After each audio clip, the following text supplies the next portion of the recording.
Hello, everybody, and welcome to episode number 91.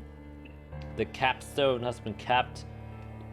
The people are in their highest highs with level 13, which, in my mind, always, if you reach level 13, that's kind of like, it's not really endgame shit, but it feels like endgame shit. Because we're teenagers now. Oh, wow. Yeah, basically, with the powers you have, you're like teenagers full on hormones. So, yeah, I think that's a very good comparison. Yeah, because level 5 is the first, like, wow moment when you see your spells. Level 13 is another holy fuck moment. And then you have to reach level, what's it again, 17? 17, the next one. That's when you get your next wow moment. But at that point, I feel like it's already like, like level 13 is the first one where you're like, Jesus Christ. It's like when you get your first car and you're like, wow, it can drive 100 miles per hour? Crazy. And when you're... Not the greatest idea. Well, that's standard in Germany. That's like slow in Germany, but... Oh, it's true. Yeah. Oh my gosh. Anyways, we're happy to be back. We are happy to be playing again. And I guess I have a special announcement to make, which for some reason I've kept a little bit secret, but just because it has been going quicker than expected. Because I was planning on doing a Kickstarter, right? And I already told you guys about that one Kickstarter. But because production time on that takes pretty long, I've postponed it, and I'm like, okay, no, I can't do that. That would just take too long. So instead, I'm doing a smaller one prior to the big one. Man, it's so convoluted. But anyways, I'm releasing, okay, a creature handbook with over 40 creatures that I've made for this campaign specifically. Or, well, not this campaign, but my world specifically. So it's a physical handbook you can get. And it should be releasing next week, hopefully, if Kickstarter approves it. So over 100 pages long it's going to be, with lore text for every single creature, very detailed, where they come from, their geography, their weakness, how they're born, all that nice detailed jazz that GMs love and players hate. And of course, full illustrations of all of the monsters, some of which we have seen here. That you guys have fought, for example, some of the devils, and some strange beasts from different parts of this world, which these peeps have never seen before. But yeah, this is a small promo advert. If you like art, if you like creatures, if you like monsters. I know it's kind of weird to do this right after the monster manual dropped, but you know, new creatures. The monster manual is just recycled. More creatures. Yeah, it's just recycled stuff. Yeah. They only have like, I think, also like 40 or 80 new ones, like new ones, and the rest is like recycled stuff. And if you're someone who likes complicated creature mechanics like I do, that's the book for you, because the monster manual is very, very GM friendly, as in beginner friendly. All of the attacks, all of the physical attacks of the dragons have been reduced to rend only, and they gave it spellcasting. And I'm the only one who's upset about it, because I'm like, no, give it his bite and tail attack back, please. Okay, before... As a dragon should. Yeah, as a dragon should. And they're like, oh, you can flavor it. No, you can't. Just give it an attacks back. Make it epic. Okay, that's enough. So... to the prevalent matters of today's session, which is the question, the very obvious question is, what happens next? You guys have sealed. You guys have learned the consequences of your actions. And the last thing you remember is kind of blinking out and going unconscious. So what do you believe comes next? Starting off with, God. of course, the one who loves to answer very fast, who doesn't like to think about the questions asked. Let's go, Greg. No, definitely. I don't like thinking. I'm Greg, and I'm playing Irix Spanner, the human artificer fighter. Now, the artifighter. Ooh. Right. Okay. No. Okay. What happens now? Right. What? I straight up don't know. Like, are we gonna be shunted out of the dungeon now that whatever we needed to do has been done? Is Xerxes now gonna be like an overshadowing figure for us? Like, now that he's seen us accomplish something, is he gonna always be watching us? Man, I genuinely have no idea. It's not me trying to, get out of the answer. Just say something random. Banana fish. I mean, yeah, what I said is we're just gonna be shunted out of the dungeon. Where? I don't know. In what condition? I don't know. We're just gonna be gone. All right. Sure. Hi, I'm Matt, playing Fiera. I mean, I think the simplest thing is we're probably gonna go back to the holy room and take a nap. And then figure out how to leave. And then move on with the rest of our life and the consequences, and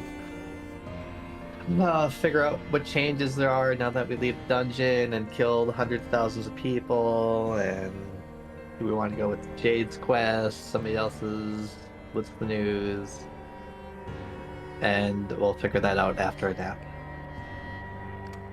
Alright. Hi, I'm Skit, and I play Isarel Leofina, the high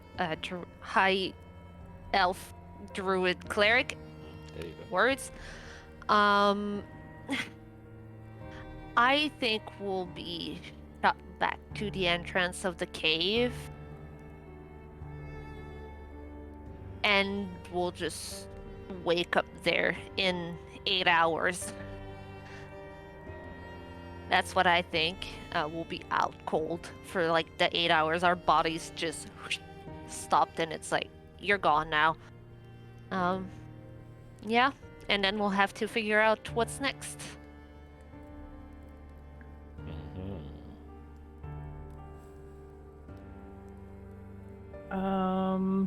My name's Felicia, playing Jade Nightlock, your favorite padlock. Oh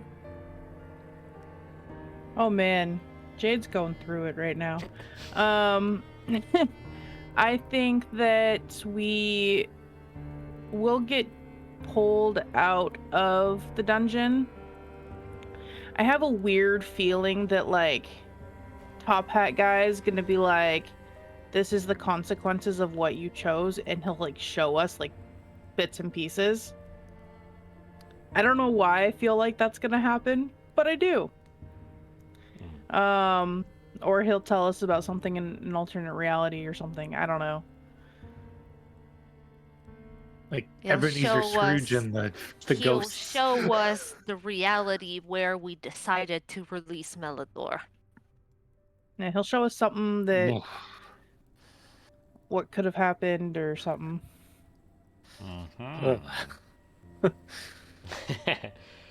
Alright.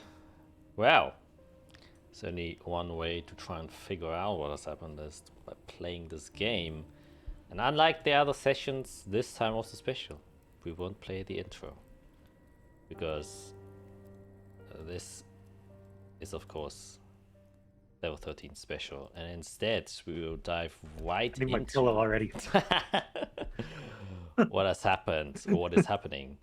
The last thing you guys remember and feeling is this blast of arcane energy. It's a force unlike any force, arcane or physical in nature, that you have ever felt before. It is truly a punch to the gut and the face, and with the wave of emotions and almost visions that you're seeing of the thousands of lives, tens of thousands of lives being tapped out in an instant, just gives you guys perspective of the magnitude of the consequence and the actions that you have just did. Some might even say committed, however you wish to perceive what has happened. And after that, your visions would slowly fade as you are feeling and seeing people die in front of you. You can see these strands, these roots of blood that siphon the very life energy out of the people here to reseal Lazula's seal and strengthen it to ensure that it will never be open again. Whether you feel regret, whether you feel courageous of whatever you have just done and committed, all of you fall down, your eyes close, vision fades to black, and there's a very brief moment of complete and utter silence that might come welcomingly. You have been basically, or all of your senses have been on overdrive. You have seen so many things, heard so many things, you have to think about so many things, that this moment of rest is coming welcomingly. You are subconsciously glad that, you know, after the decisions that you have made, your mind and your body is able to rest. And just as you're thinking about this and your consciousness is just drifting away, it gets immediately pulled back as your ears hear the loud sound of wind passing through your ears. You can hear just these loud gusts of what seem to be almost storm-like, hurricane-like winds. And at that moment, you can feel your entire body shiver up, tensen in the reaction to the cold environment that you are within. As soon as you feel that your eyes shoot open, and it's almost like you're seeing in darkness, that there are only shades of gray around you.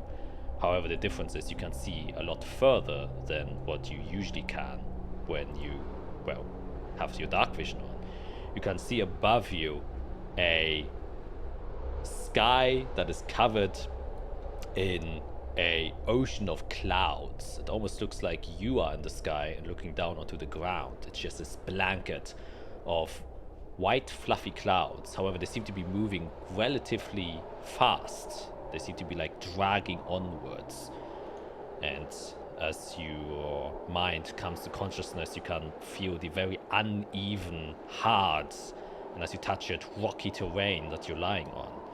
There are little stones that are kind of pinching inside of the areas of your body that are having the most weight light upon it. And as you all kind of gather your strengths and lie up, you can see each other left and right, and you just see this black and white, cracked, rocked landscape around you with these almost wave ocean-like clouds that are just moving in extreme speeds relative to the distance that you are away from you. What do you do?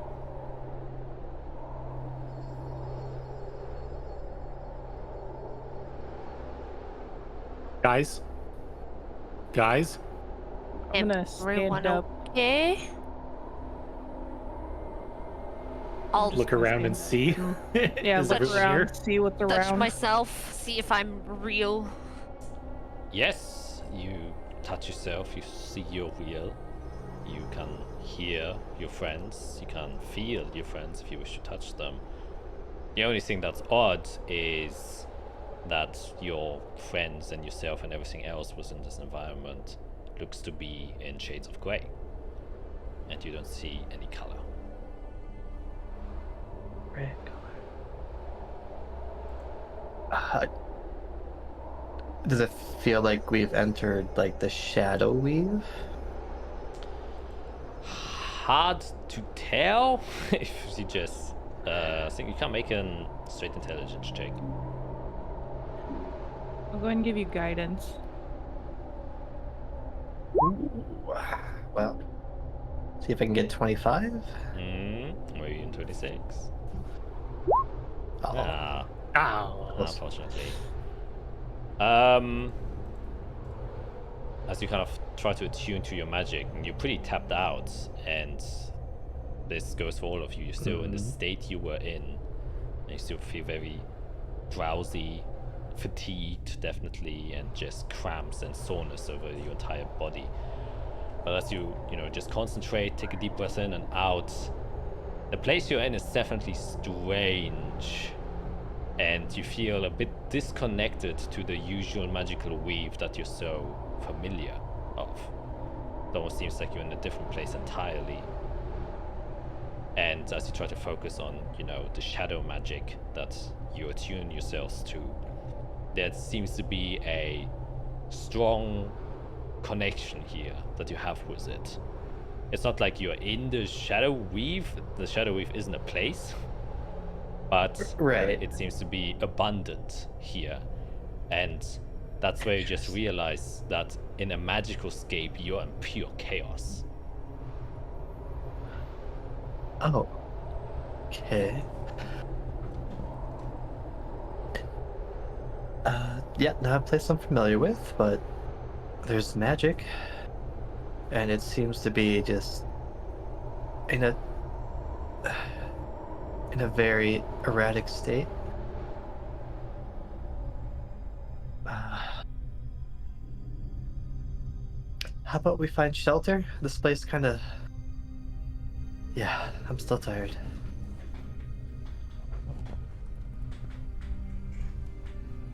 Let's at least find anything to at least try to get our bearings here.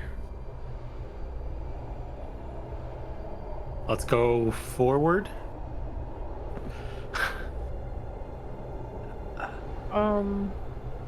That's fine.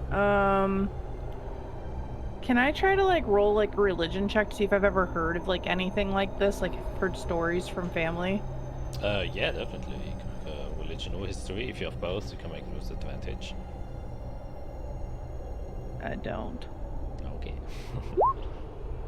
21 though. Trying to think back, and there's definitely a place where the magic of shadows comes from, and it's often referred to as a mirror world. So usually people, when imagining a mirror world, is the same world you come from. However, this doesn't seem anything like the world that you come from. It's dry, cracked, there's no color, and these weird clouds. You've never seen anything like this before. However, you have heard in more ancient times, of very deep-rooted and old religious practices have made it so that people basically create a bond that allows them to travel towards this place where your magic comes from. And specifically, your elder usually is one who's chosen that has went to that place before. And that's why the elders are always so old, because they're the only ones who know how to, do these old ritualistic practices. And the landscape they go to is often described as, well, basically, there exists a vortex, and basically all of the kind of possibilities that collide together in this shadow place kind of disperse, and there's just fractured pieces of all possibilities just fly around this vortex. And only those pieces that fall inside of the vortex actually manifest themselves as real. So it's a chaotic place where the shadow weave comes from. Interesting. Yeah, so Jade would walk up to Fiera and kind of be like, so I've heard of a place that this could be similar to it. And then I just kind of dive into all of that with you. But it's weird because elders are the only ones that ever really come here. See, it seems quite dangerous. If all possibilities are coming here. Xerxes made it so that our choice was finite across all possibility. So I'm guessing we affected something on a grand scale. We have definitely locked this piece of history in all of the realities that exist. they've all come to a head and crashed together at this very point.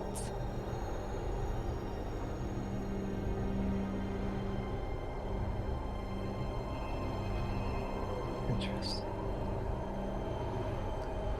But I agree. I think the first thing we need to do is figure out a kind of safe place to rest, and then try to figure out how to go back home. Yes. Should be possible. So you said we're kind of on a mountain, Jack, or just high up? No, it seems to be a rather flat, cracked landscape, but you can make, well, all of you can make a perception check if you wish to, as you're, obviously looking around.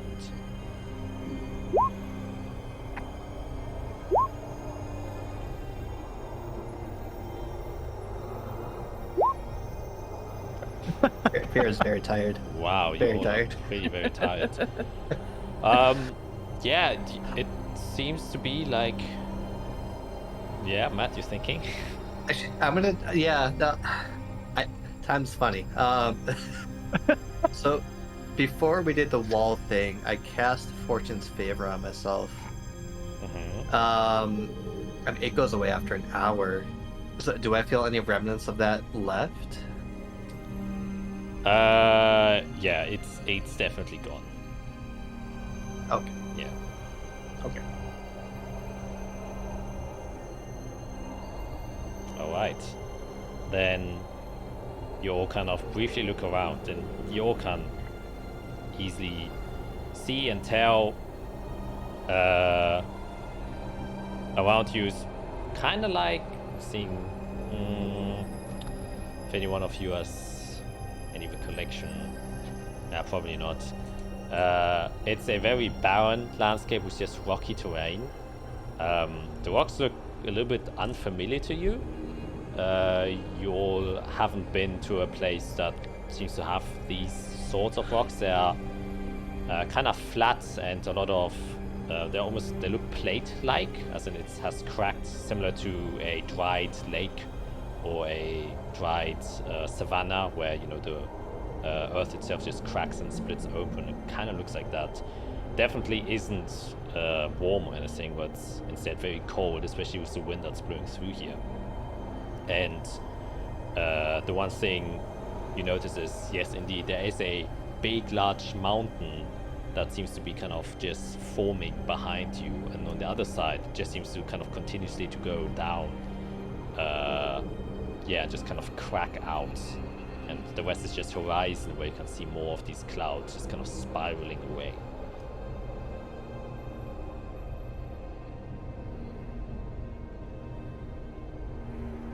I just reach down and like break off a piece of the ground and just try to like get a tactile feel. Like, does it feel magical and like completely foreign, or does it feel like it could just be like a natural thing? Yeah, make an investigation check.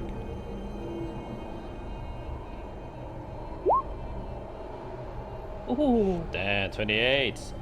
This 100% feels natural, and as you kind of feeling it, like you don't have a visual clue on what type of rock this is, but as you're feeling it and going through it, it indeed seems like completely dried, cracked earth, which means it has to come from like a place that is, hot and dry, and it reminds you of Yeshimon.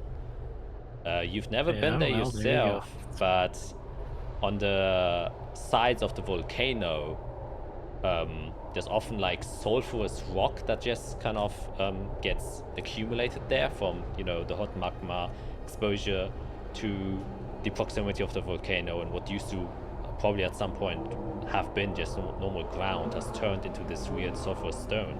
And this, from your best educated guess, from just feeling and somewhat seeing it, this definitely seems to be probably the exact same type.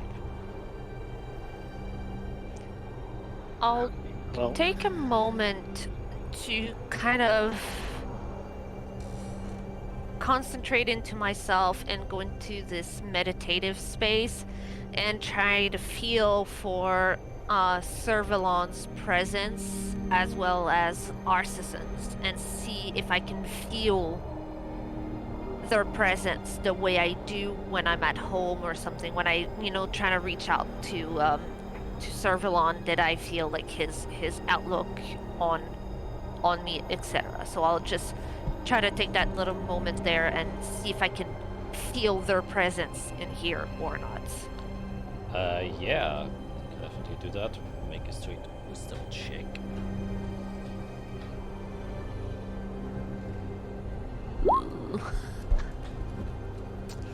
Not good. Yeah, the fatigue and tiredness is still very much part of your body, and it is, kind of limiting your capacities of concentration, so you don't feel any direct connection. Okay. Well, if we're looking for direction to go, because we don't really know where we are, I'll take out my focus, my pocket watch. It has those 3 arrows that move according to the shadow weave, and when I use it, so I'll see if any of them are pointing a certain direction without my influencing it, if that makes sense. Yeah. Yeah, as soon as you take your watch out, they all point in one direction. They're all kind of off to the left side of you, so if you're holding it like that, it's still pointing to the left. And it seems to be going down the mountain. Okay. Well, I guess I'll lead the way. By all means. You seem to know the way, so let's follow you. Alright. Then you kind of just step in stride in Fiera's. I'm gonna keep the chunk of dirt in my bag. Yeah. Then you can add sulfurous rock to your inventory. And yeah, you start to kind of hike down this trail. The ground seems to be very brittle, so you have to step somewhat carefully. But, there aren't any too steep slopes that you have to take care of. But after around maybe half an hour or so of kind of walking down, you start to see a bit more of the landscape.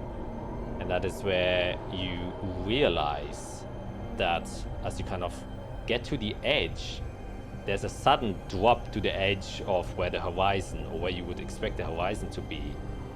And there is no water that kind of connects to this edge. There is no land mass that connects to it. There's just a pure drop when you realize that below where you're kind of walking towards to are more clouds. That's where you all suddenly get a sensation and realization that whatever you are on is floating. And that is, as you're looking around you, you can just see these massive clouds, and you can see in some of the clouds pushing past them, moving even faster than the clouds themselves. These gargantuan islands crash out of this wave and ocean of clouds.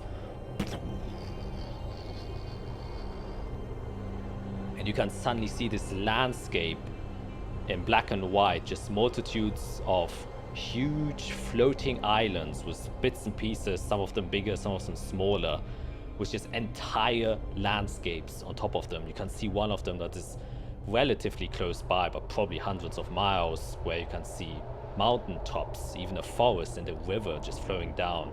From the edges of where this floating island is, you can see waterfalls just flowing downwards.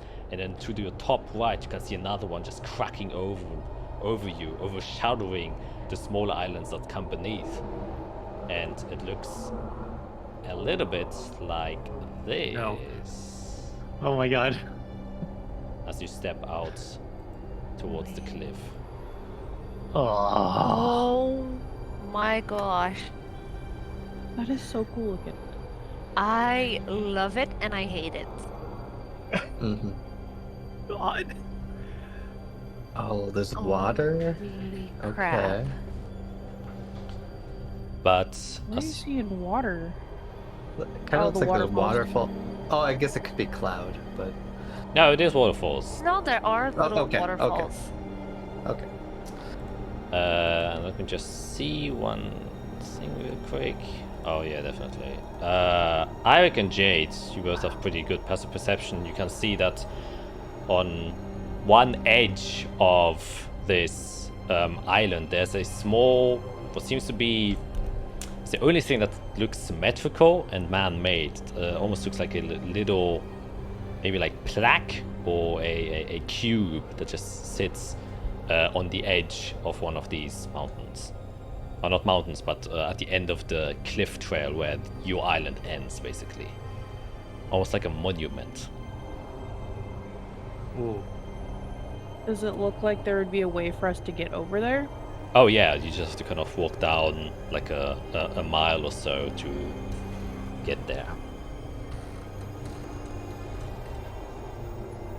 Okay, well Maybe that's we definitely should go over there. yeah. That sounds like It's the only thing that's significant right now. It sounds like it's the only way to go, right? Yeah. Alright. Then you'll kind of step towards it, somewhat in awe of the location you currently are. And you can see these huge islands kind of always disappearing in and out of these clouds. You can see new ones appear while other ones disappear. And there's these basically sea of clouds, and almost for a moment looks like as if these islands are swimming on the clouds themselves, as if they're being pushed away like huge boats on an unfamiliar ocean, and you are on one of these boats. As you get to this plaque, only takes 10 minutes or so, you can see it's relatively flat, but it has a light tilt to it, so you can actually see what's on top. And it has an upside down triangle with kind of flames in it that seem to be dripping downwards. And you all definitely recognize the symbol as the symbol of Azathia. Mm-hmm. Okay. Okay, So so- maybe he's the one who did this. He's most likely still protecting us. Maybe he knows that we are at the end of our 24 hours and this is his way of keeping us safe until we can come back to normal, I suppose. Maybe. If this was the end of the ritual, we would see the others that did it as well.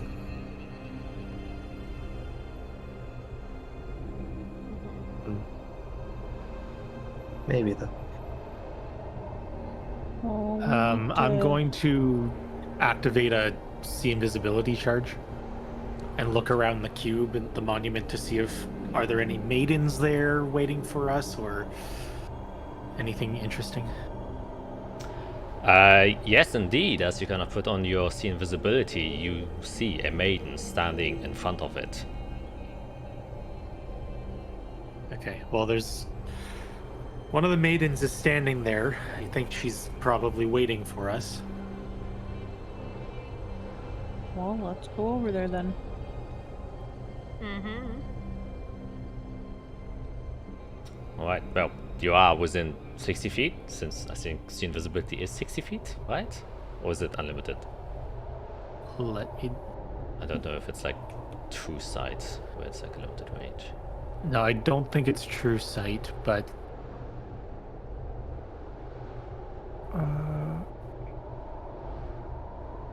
See invisibility, range, self. Oh, well, that's the That's not far casting at all. range. So, Target, self. Duration, 1 hour. Yeah, okay, no, then it's just infinite, so you can see anything that's invisible. Alright. Yeah, so you kind of approach it. You weren't far away when you saw the plaque to begin with, and then you just approach it. And she also, as the other maidens have done, kind of just bows down and then just kind of disappears. Okay, Oh, she left. we've been welcomed. It's like they knew we were coming. All Is right. there another one to guide us in a direction?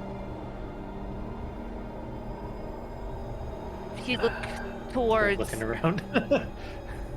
like, if you look towards the entrance, inside something. You're looking around. You have pretty good perception, Arik, but within the vicinity of you, either they're actively hiding, but there don't seem to be any. Okay. I think what we need to do is just get to this. Let's just go up to whatever this thing is. See if something happens. Again, focusing on being deliberate. Just making our choices direct. We'll walk up towards the thing, and if I get up to it, I'll just touch it. Alright. Yeah, you get up to it, nothing seems to be happening. You touch it, it's cold stone. You can see very clearly this engraved symbol of this, religious order of which Azathia is a part of. Other than that, nothing really happens by just touching it. Is it metal, stone? Cold stone. Is it hot? Cold. You said cold. I'll walk up to and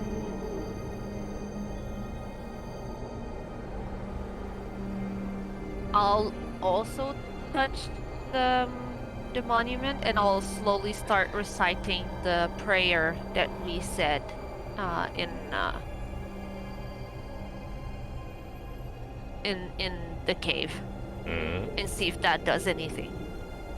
Yeah, kind of stand there, go into your usual prayer, probably close your eyes, kind of show respect. And as you do that, you all kind of feel and hear, not more but less, as the winds start to kind of grow slower. The clouds also start to get to a halt, after which you don't feel any wind anymore. Everything becomes or goes into like a sudden stasis. Even the dust flying around just kind of stays suspended. And everything seems to stop for you as you finish your prayer.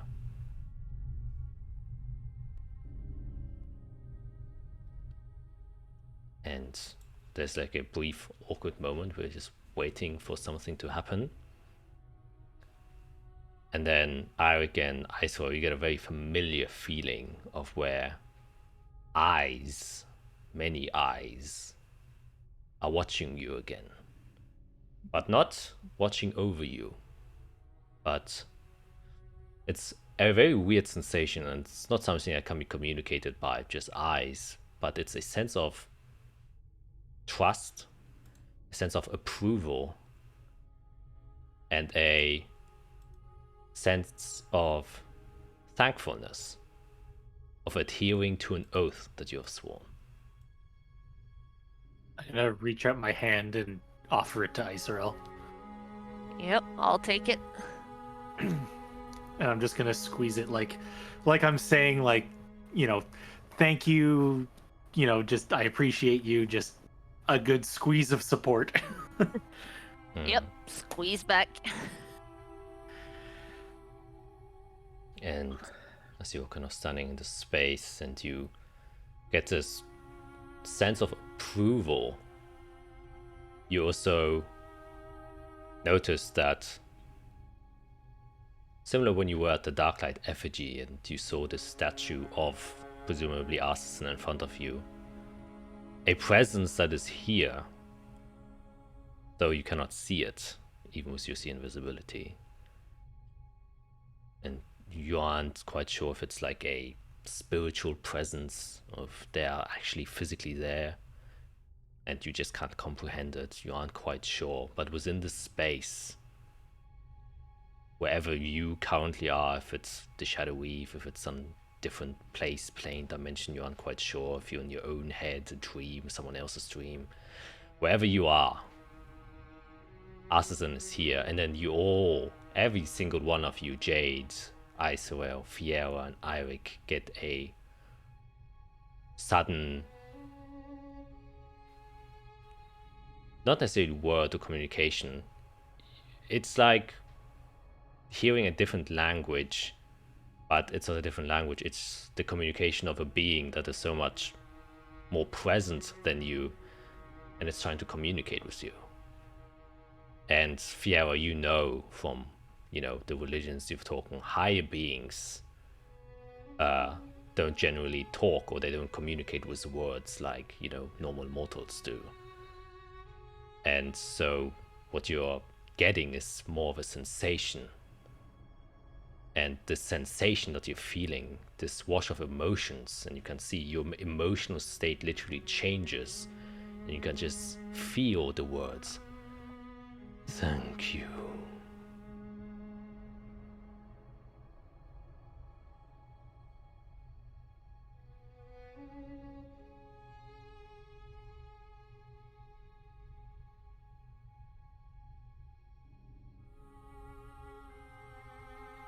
Yeah, and Celestial, I'll say, you're welcome.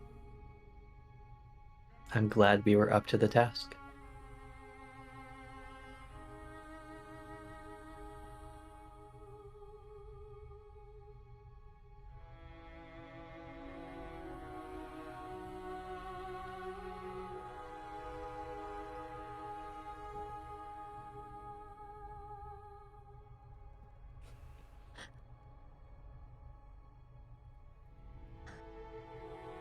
Don't seem to get any. I'm trying to think of how to phrase that. I have something I want to say, but I can't think of the best way to say it.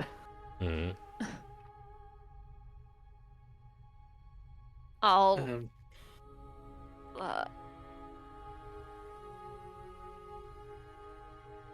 Go ahead.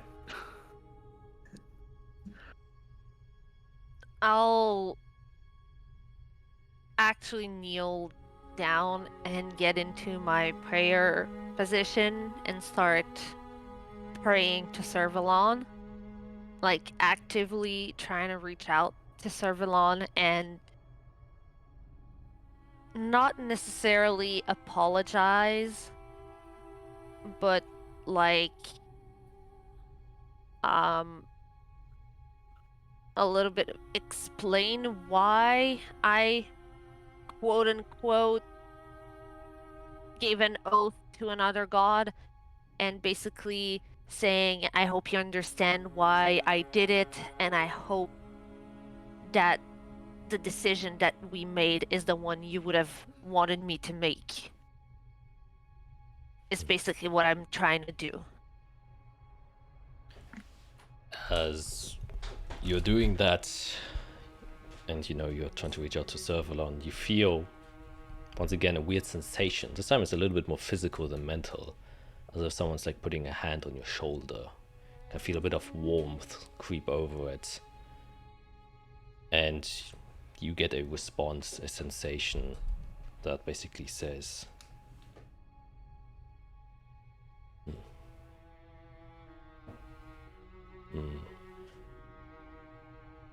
my oath is tied by the gods.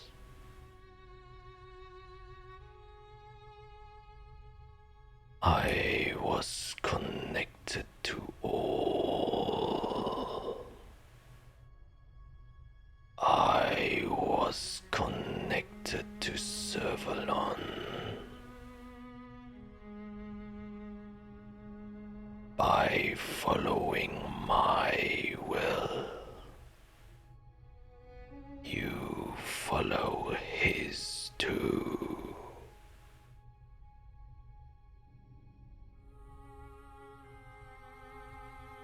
But you, as this wash comes over you, you suddenly feel tears fall down your eyes, as if the words you have heard were spoken with sadness.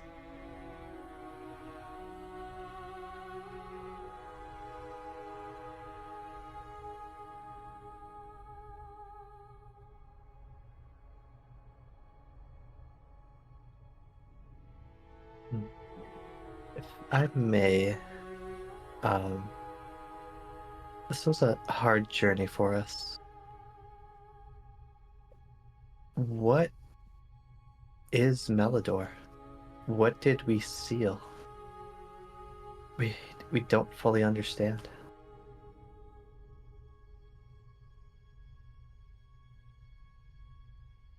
You all sense another wash of emotions course through you. And as you feel all of it, there's a small bit of hesitation to answer that question. That's why we're going to take a quick break, because I really have to pee so bad. I'm so sorry. I have to pee so bad. I'm like edging here. Is that the reason why he's hesitating? Who knows? Anyways, Maybe he has to be. yeah, maybe he has to pee. Okay, we'll see you guys in a quick sec. Bye. And we are back. So, after a slight bit of hesitation, but no. The feeling you get is that they genuinely hesitate. Azathia genuinely hesitates. And decides not to respond. And feel this strong wave of hesitation. Like a build up, but then just kind of lets it go.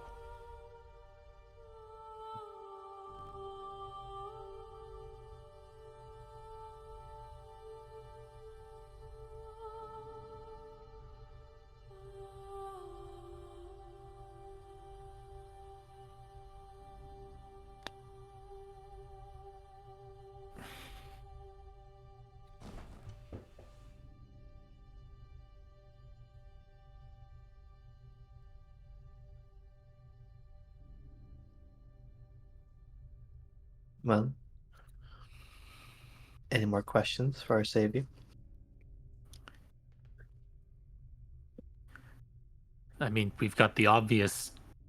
What do we do now? Where are we? How do we get home?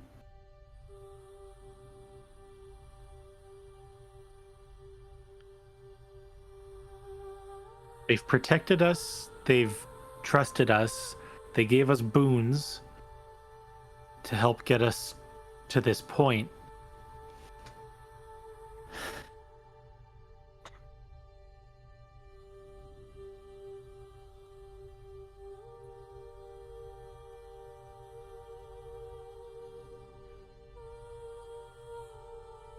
Is this a matter of saying the right thing?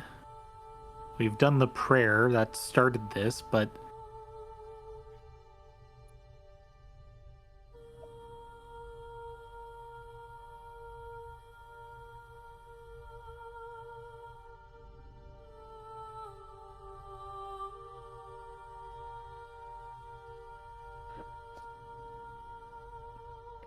Well, I guess, yeah, I think more in Celestial.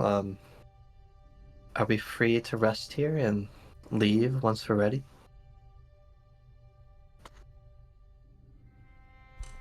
You feel another wave of emotions. This time it's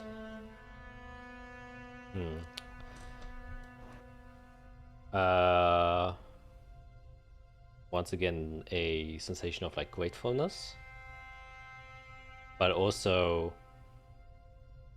now I have to find an emotion that would describe the state.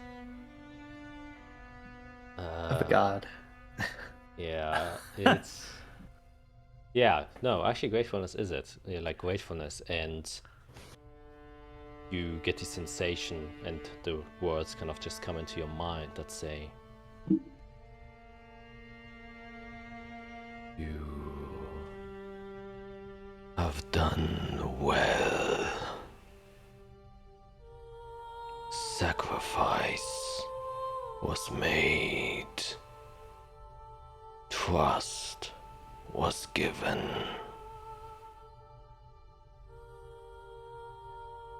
My power is limited, but I can grant you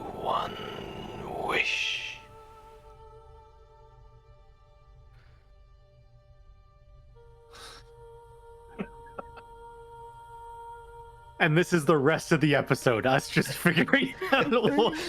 And smash cut. Time lapse. 8 hours have passed.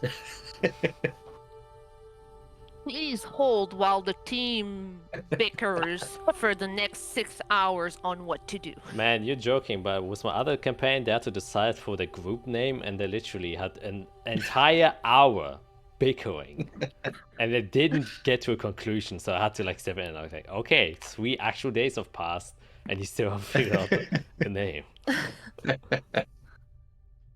Oh man. I wish. Okay, well, shit. What do we wish for?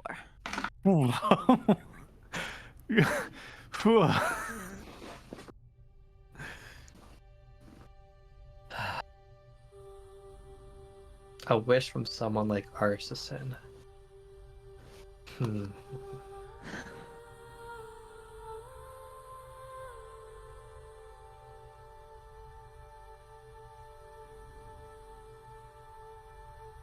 we...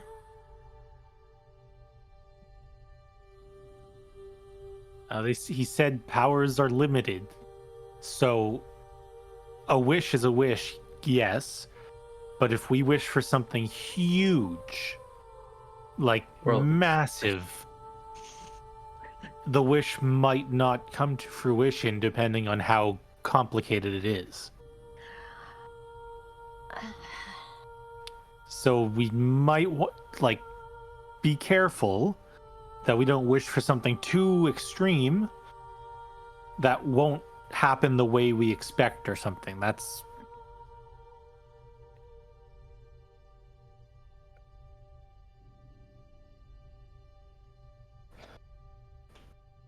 Because really...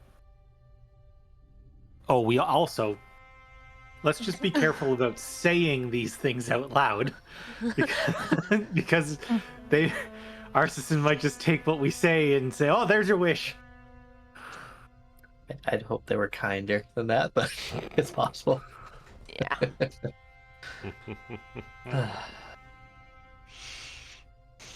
Something to help the group, something to help an individual, something to help with our next venture. Something that we need fixed, that we made a mistake with. Perhaps...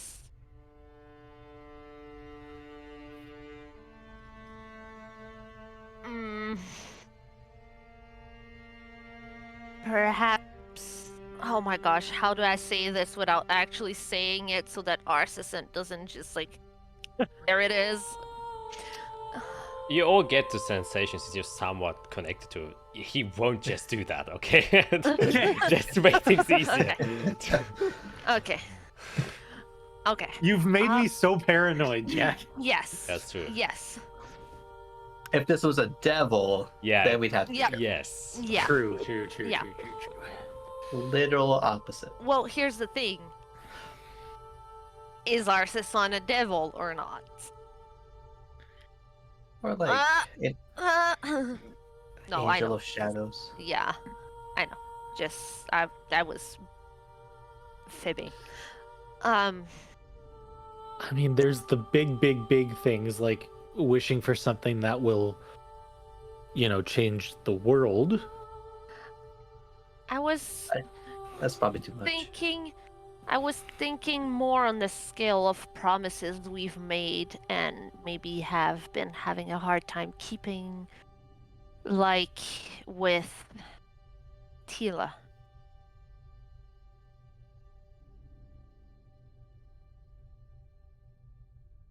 I mean, I think it's probably too late for her. Could we wish for her back?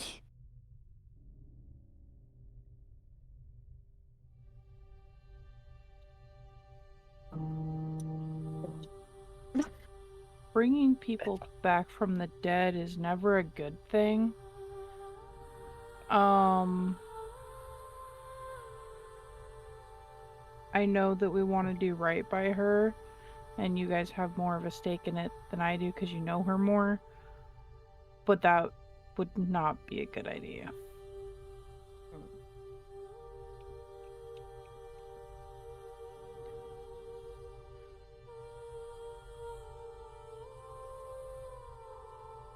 As terrible as it is, she serves a purpose.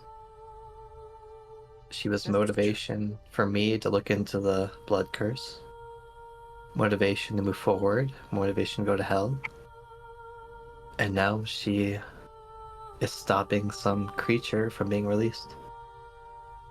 She serves a purpose.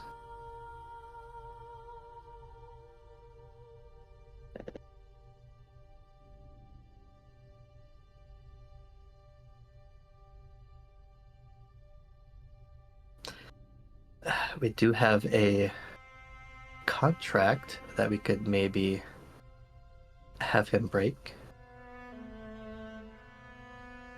Bringing Regarding back a Tiamat. certain, yeah, regarding bringing someone.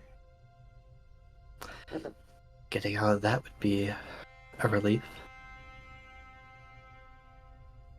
Asking a god to break a contract with the devil.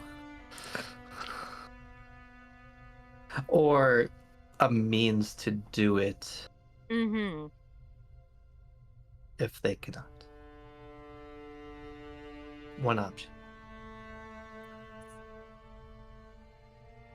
Yep. Wish for as much help as they're willing to give and not seeing that through.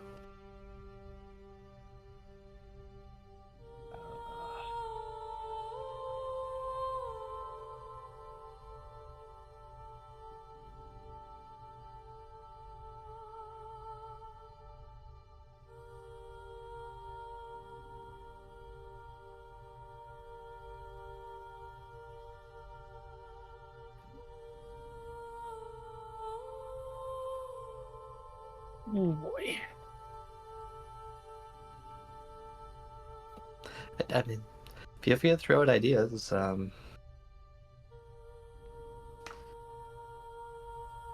What are we lacking? What can't we find out on our own easily? What can't we do?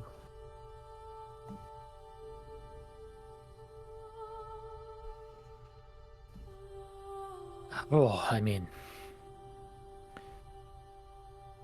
realistically, the answer to that is I don't think we can actually solve anything that we're going through right now.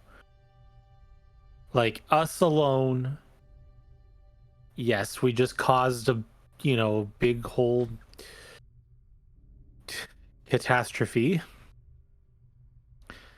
But anything that we come face to face with, I don't think we alone in our capabilities can genuinely solve, fix, or repair, save. I don't think we can actually accomplish those big things.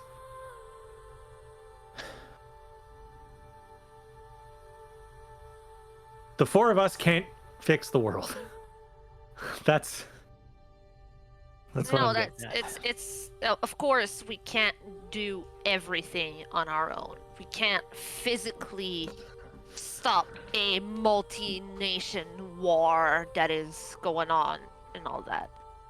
But maybe if we could help by taking one of the pieces out of the equation, like taking care of the Blood Legion. That is something we can do. That is something we can focus on. Yeah.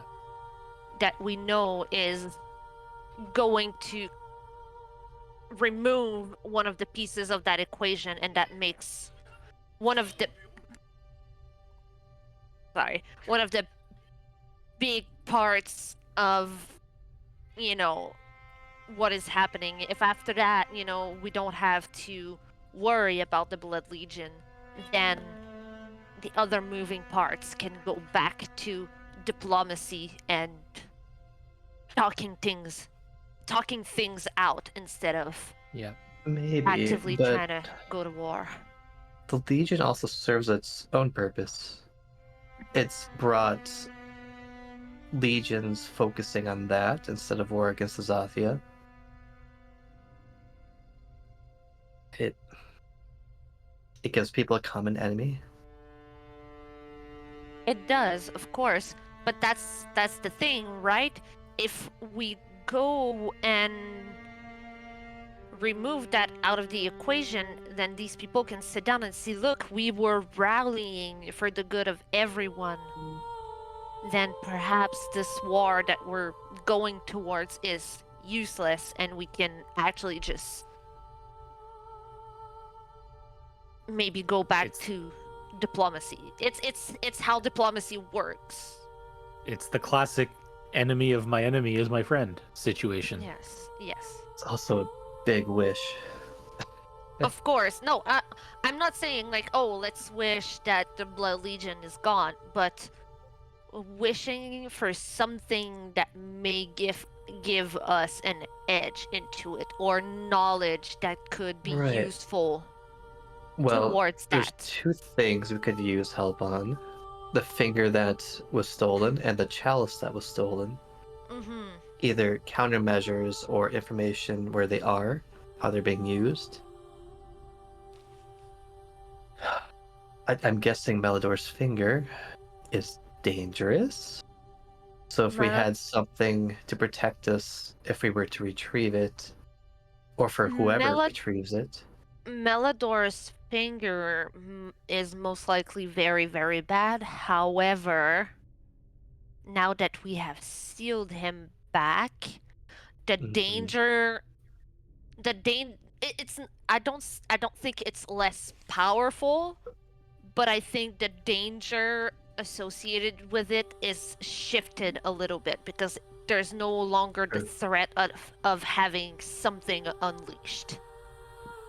I'm sure it has potential to destroy entire nations. I'm not saying, oh, the finger's useless now, but definitely like the biggest threat of it, which was bringing back that thing, is moot.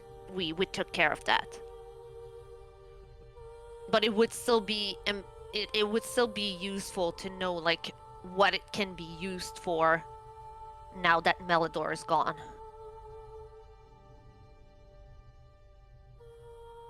And who has it? Yes. Is it the Blood Legion that has the finger? Is it the Dark Resistance that has it? Who has it? It's a big Okay. It's a big question. So one thing we could do, help with the contract. Second thing, information about those stolen items, specifically probably the finger. Third thing is just protection against blood magic. That might just be a simple one. Just straight protection versus one thing. Yes.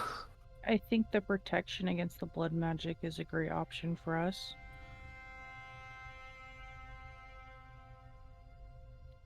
Especially if we're going to keep getting pulled toward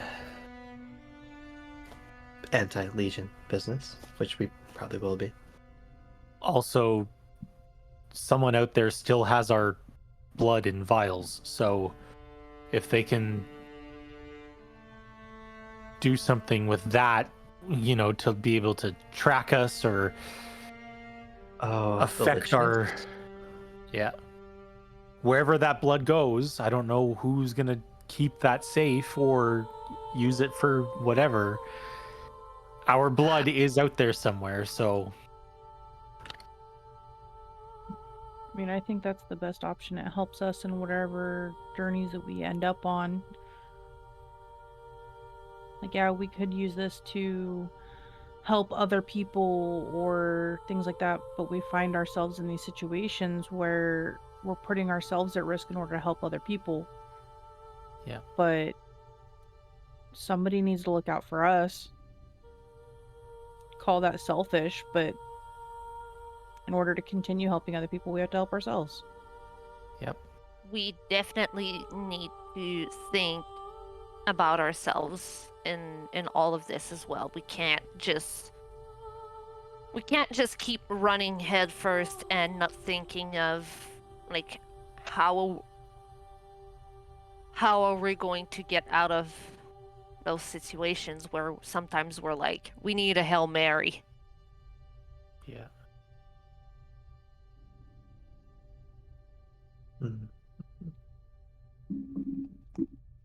I think protection from the blood magic for all of us is the best option for this.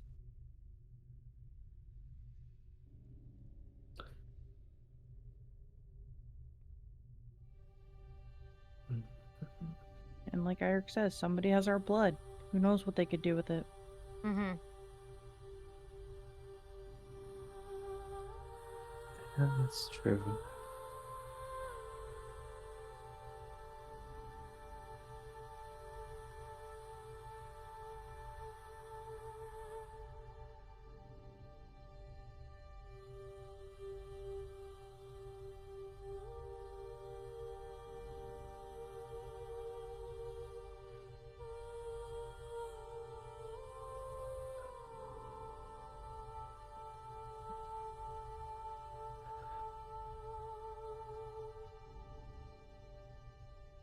Well, it's hard to say no.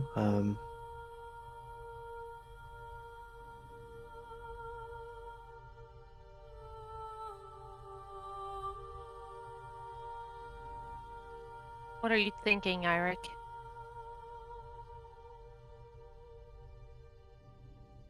Lots of things, obviously. Like, you know, I just keep thinking about how big a big a wish can get. Like, Well, see, I think I like wishing for protection from the blood magic because it keeps it open enough that we're not, saying, for example, remove this person from the earth or something. Like, this is open enough that Artisan can decide what is big enough of a wish, yeah. right? It's an open-ended wish that lowers the possibilities of it being not really what we wanted, right? Should Because- we try to find a way to be more specific, though? Like, do we Like ask for immunity? An item, or a spell, or just a boon? Immunity is a lot. Because there's also good blood magic, unfortunately. Maybe we could ask for a better way to protect ourselves against blood magic. Not necessarily protection from blood magic, but a better way to protect ourselves. From like nefarious blood magic, or from, I don't know, it's a good word, like sinful, From- wicked, villainous. What were the descriptions of the kinds of blood? There was the Oh yeah. Oh my gosh, wait. If I knew where my journal was, I have a whole Hold on. page dedicated to that. Yeah, I have it somewhere here. red blood, dark blood, and holy blood. Yeah, we could. So, knowing that, we've been made aware that there are different kinds of blood. So if we direct our wish about blood magic focusing on the dark blood in some way, some sort of countermeasure against dark blood magic, or dark blood influence. yeah.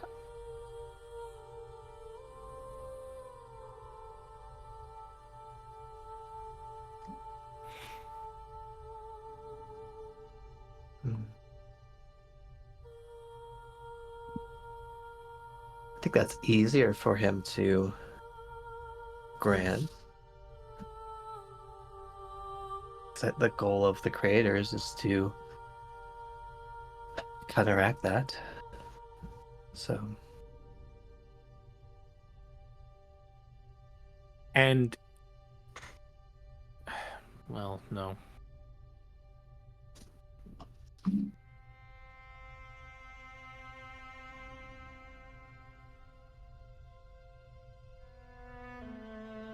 Yeah, that's my suggestion, is that we try to tailor it in a way that doesn't affect all blood magic.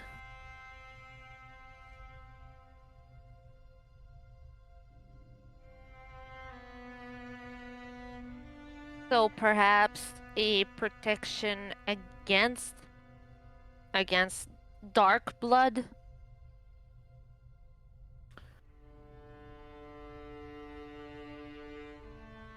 A better way to protect ourselves against dark blood, I feel like would be a good wish. It's concise enough, but it's also open enough. Yeah. It gives the focus.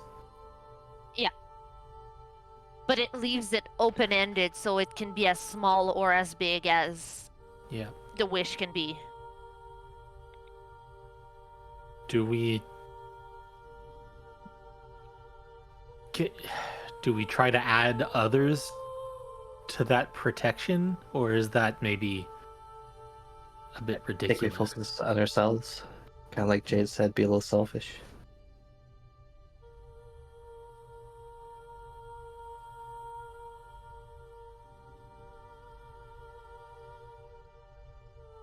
Being selfish is how we stay alive. And if I remember And how we correctly, can help others. Eirik said you wanted to stay alive. Yeah. Okay. Okay, so it sounds like we're all agreed.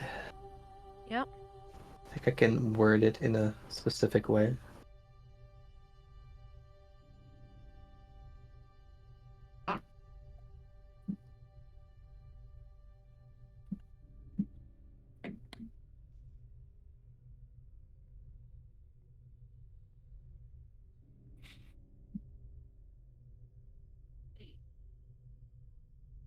Okay. We like see. Is it like a? Do we see Arsene, or is it like an illusion, or In our head. Yep. in our head? See Yeah. nothing. Yeah, it's in our head. It's all sensations and feelings and words in our heads. Mm-hmm. Okay. We're talking to a big piece of monument in front of us, and that thing answers in our brain. Mm.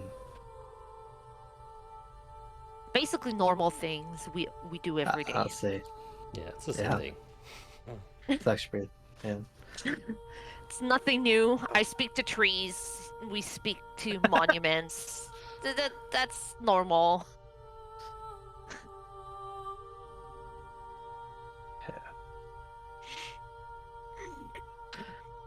Okay. Then I guess I'll think in Celestial. We wish for further protection against the influence of dark blood. Magic.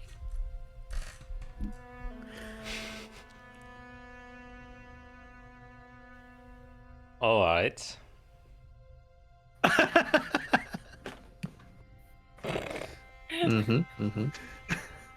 You all get another wash of emotions that catch you,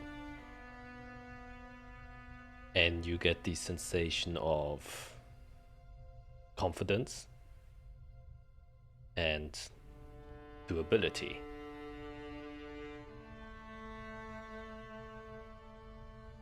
And you then get, once again, another emotional state that conjures itself into words that you make out to be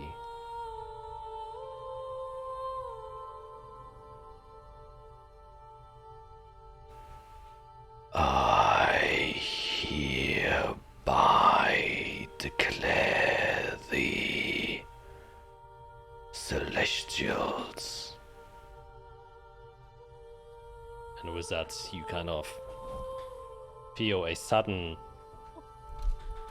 pull or push inside of your body, as if something's being drained out. And you can see onto each other how your eyes start to glow a bit, and almost like this white vapor that just dissipates out of your skin, kind of just goes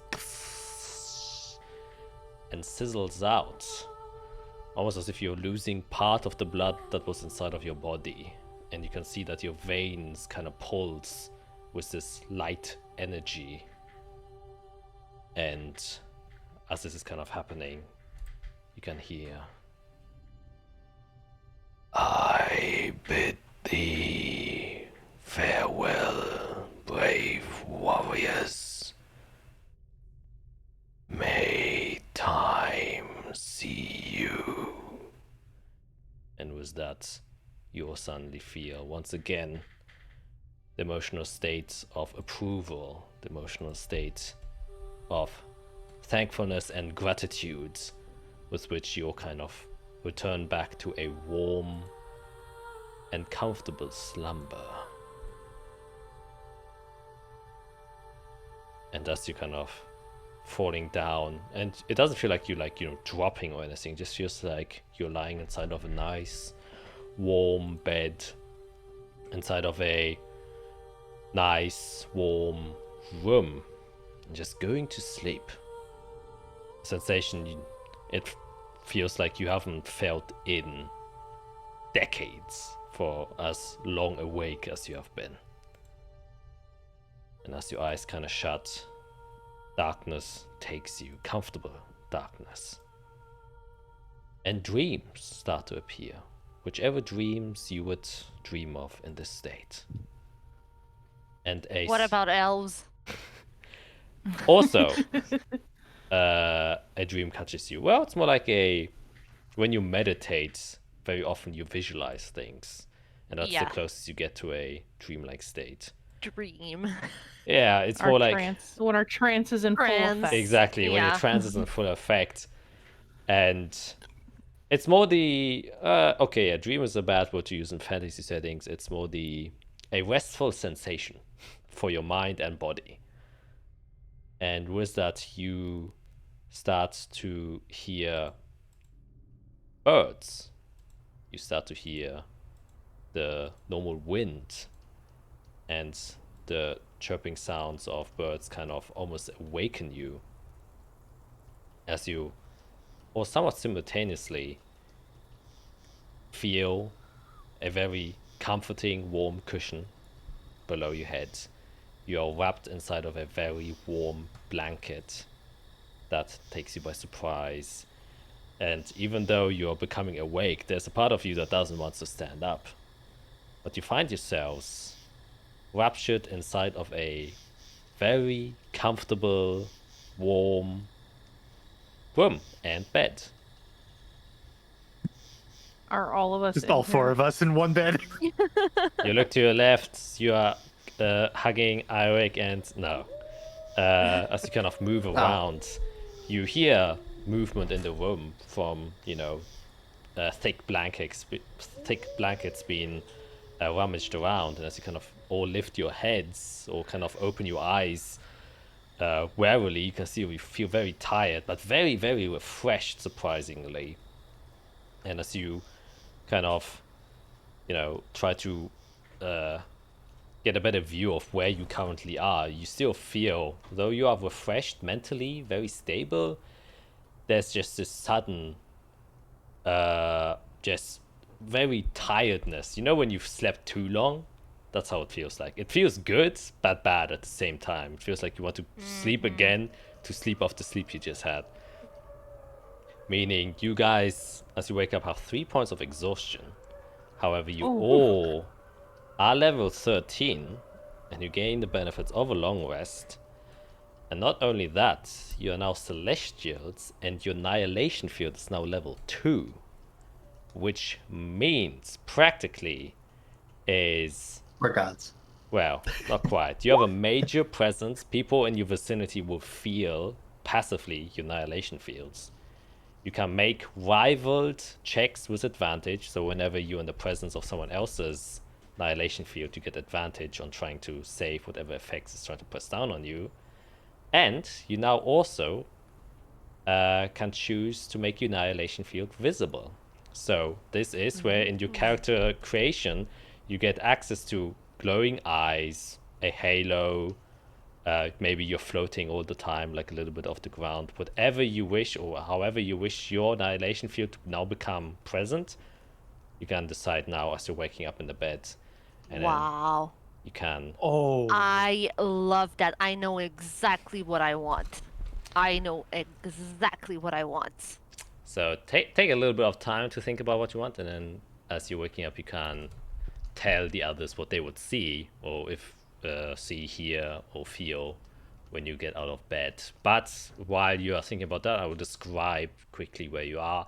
It seems like, and you can all recognize, a very elven high-end room. Reminds you when you were in Zunanir in the embassy and you all got those private rooms. It's about 30 times 20 feet long, but it's one big room that's been fitted in with 4 beds, which you all are currently lying inside. You can see these wonderfully silk sheets covering the bed with the typical insignias of elven, art and culture, as well as the kind of green golden inlays of just the inside decor. You can see there's a table in the middle of the room. Each of your beds is this one corner. There's a big double door that is on the left side or on the right side of some of you, with 2 large windows to your right, but the blinds have kind of been shut down, only letting in some of the warm sunlight. These aren't darkening blinds, these are like sun blinds. And you can see a nice chandelier hanging from the middle. And you can also see a second door that goes between Isorel's and Jade's bed. That, looks to just go to, a second room. And a very nice green carpet is on the ground. And that is kind of what you see. Oh, and there's like a small desk next to each of you, or not desk, but like a nightstand. And on the next to the windows is nice decor, some vases with very, very beautiful Azathian flowers and all of that stuff.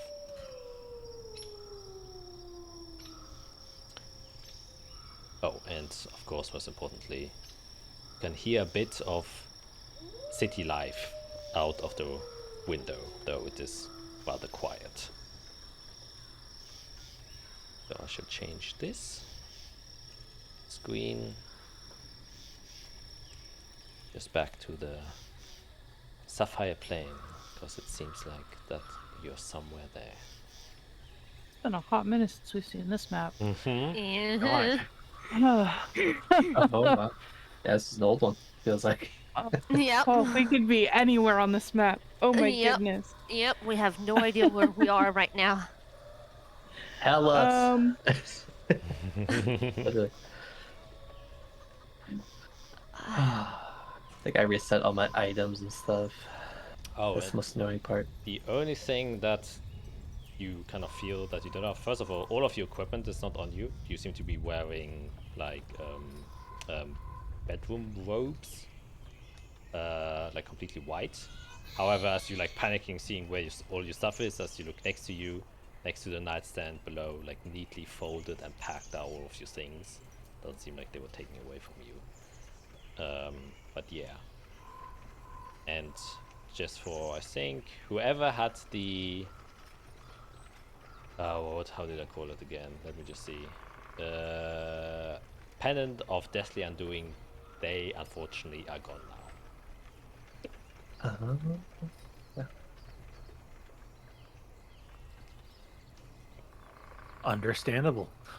Mm-hmm. That's okay. We did a good job. And I don't think any of us actually had used it, right? We got to 0 a couple times, but I don't think any of us died. Yeah. The true dire situations did not happen, thankfully. Very thankfully. Oh man. How do we want our field to be seen? Oh, I know. Well, how do you want yours to be seen? Oh, I know. The minute you all wake up and you see like Isarel is awake, um the sleeves of her dress are no longer there. It's like the are cut, and on both arms, and from her fingers, from the tip of her fingers up to her shoulders, you see almost like these faintly glowing, almost like vine-like veins around her. And it seems almost like, like when the bark of a tree has like water like dripping down, and it makes like these like viney, like that. It looks like she has vines like just growing under her skin, and they're faintly like that deep purpley blue color that is typical to her. And it's very faint, but it's there on both of her arms. Nice. Nice. Yeah. Right. Yeah. And she's just kind of looking at it, and she's like, "Wow, whoa, okay, that's cool." That's sick.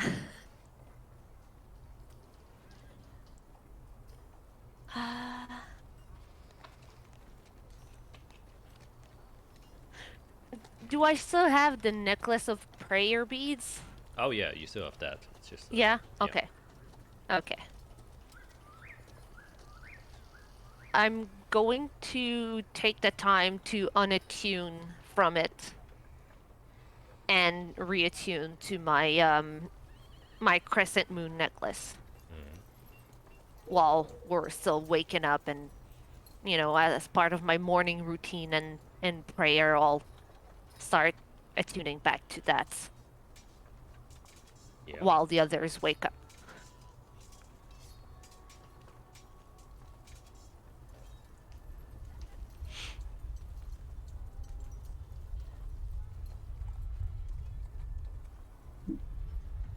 Wow.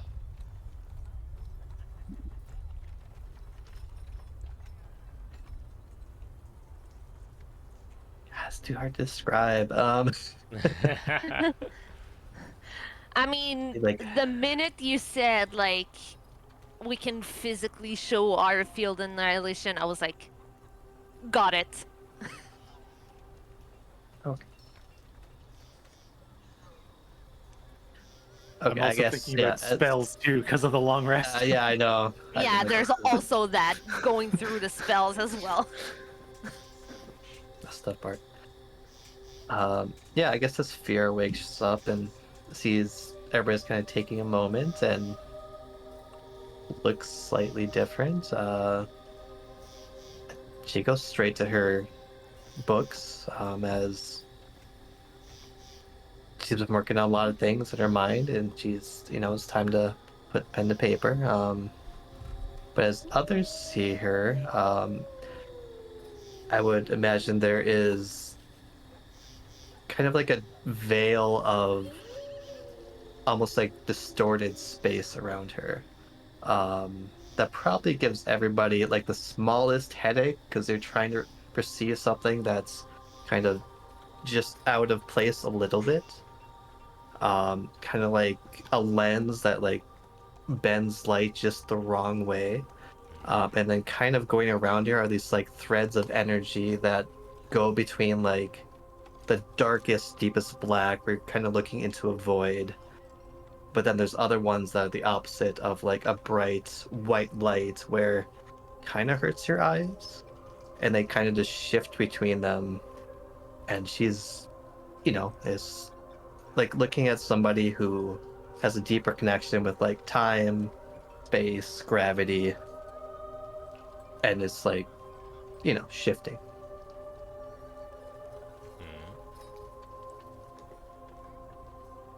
But she's just deep in her books, she's had a lot of years to think of new spells, and Oh yeah. yeah, that's what she's gonna work on. is only 2. Can I also take the time to switch another attunement that I have, or not? Is it too much? No, you can do whatever you want at this time. Okay, okay. So I'm going to unattune from the Staff of Withering and go back to the Staff of Woodland, which means I do need to roll my a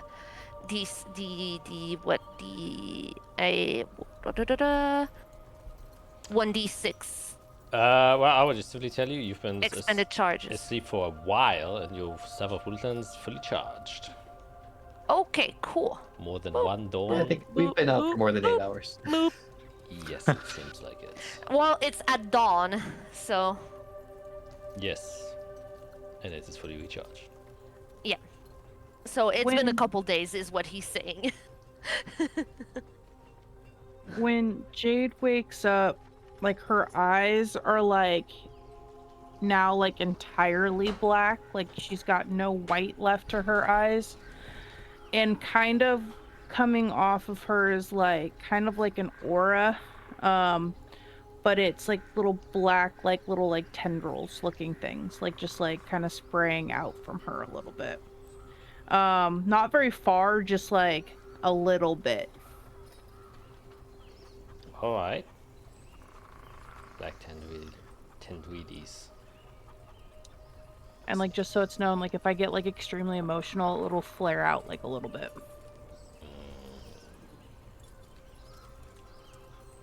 And lastly, basically, I'm standing inside of a gyroscope. Like, you know, those things with the individual rings that all spin independently of each other? The 3 rings that are spinning around me are kind of like an iridescent, they look like an oil slick where you can see all the little different colors in the light. But the rings themselves are just gears. They're huge gears, and they're spinning just slowly around me, creating this iridescent shimmer of just this aura of protection. Wow, okay. Some very visually heavy impacts everyone has chosen. And of course you can choose to, increase potency of them. Obviously they don't have any physical effects yet. Perhaps maybe if you get strong enough. But yeah, you can choose to also, soften your annihilation field presence. Mine are definitely like very subtle. Like you would have to be close to me to see it. Yes. That's just a point of notice. Obviously, if you want to be low-key amongst the commoners, going around with a strong annihilation field probably will cause perhaps unnecessary attention. But just as a little detail for you guys there, yes, very cool. And add those descriptions please to your character sheets, just so you remember, and also that I can remember. But yeah, so you all kind of wake up, and I think the annihilation field, yet uncontrolled by you as you, just regain consciousness, kind of bursts out, and you all become aware of each other's presence and effects of whatever's currently occurring. But once again, you are within some sort of bedroom chamber, and yeah, what do you guys do?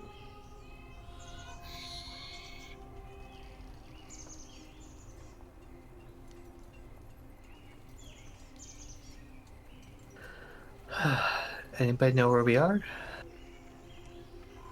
I'll- Inside of a room. Probably find out. Yeah, I'll get up and look out the window and try to see if I recognize the city or the place we're in.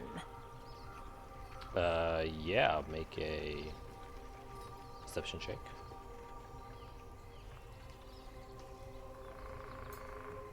With a -6. Yep, -6. That's a well, it's 10. That's okay. That's a 10. It's average. Yeah. So you kind of look around and you see, not a lot of houses, but you can see like a lot of pretty villas around you, and they're like spacious gardens and bushes and stuff like that. Definitely elven architecture, similar to the elven interior design that you're seeing everywhere here, and you get the sensation, or well, you recognize that this is definitely has to be Ovalmir, as you can remember some of the buildings you have been to, and you have stayed within the Greenwood Embassy before, and that is where you're currently at. And take that back, not the Greenwood Embassy, the Noblewood Estate, where the nobility stay. And you can see other, nobles mingling around. And it seems to be probably early morning, maybe like early noon, so around 12, or almost reaching 1 p.m. But yeah, that is where you are. We're in friendly space. Definitely welcome where we are. How we got here is a mystery, but Right. at least we are. There are a lot of mysteries that we have been coming across. One that brings us to safety is not one that I'm going to question right now. Absolutely not. Very thankful that we got brought back to safety and seemingly not harmed as well. Seems like we all have every piece of ourselves and all of our stuff is here as well, so I'm not going to question that at all. We all see each other, right? Like we can notice what's we were made celestials. Is that what just occurred? Apparently we are. We're rid of No the dark blood in our bodies. Mm-hmm. We That was a good wish. we no longer are Chaldeans. Does that mean that we can understand Fiera when you talk in Celestial now? I guess I'll say a phrase in Celestial. You don't understand shit. Yeah. Dang it! Why couldn't something Damn. cool happen? I mean, next we're wish. Next wish. Keep in check. we're still celestials. Like, That's interesting. Is if all it takes is removing a dark blood. Well, all it takes. Well, didn't we all, like everyone, have a little bit of dark blood in them? Everyone has them. Yes. I mean, man, this is crazy.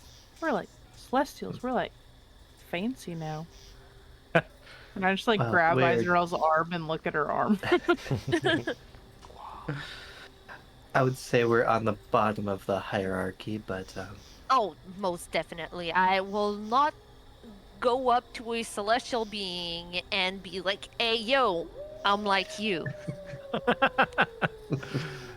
Twinsies. I'm looking for a fight, maybe, but even then, that's a dumb idea. Yeah. okay. Well, So- Besides being somewhere safe, what do we think our next plan is, guys? I mean, we gotta get out into the world and see if there's any immediate, changes that are noticeable. I'm a little you scared. take a if walk I'm around the being- city. I'm a little scared, to be honest, to see how many people that we care about are gone. Realistically, the people that we all individually or collectively care about are scattered around a lot of places, so the fact that we're just in Ovalmere, we might not run into that answer very easily. Well, one of the things I was gonna suggest is you guys have those sending stones, right? Yes. Why don't you try to use them while we're still in this room where we're safe? It's a way to see what's going on in other parts of the world.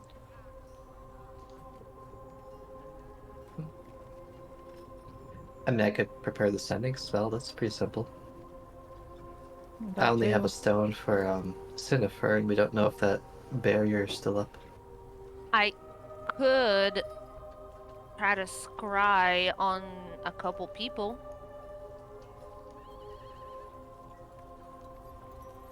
It's the best way to start covering a few bases right now. Just if we can find maybe common ground, set up a connection again to make sure people still remember who we are, because I've been through that already.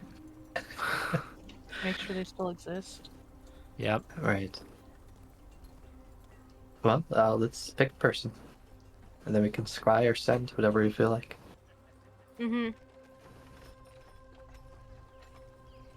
As you're kind of mingling and talking about, you suddenly hear the door open.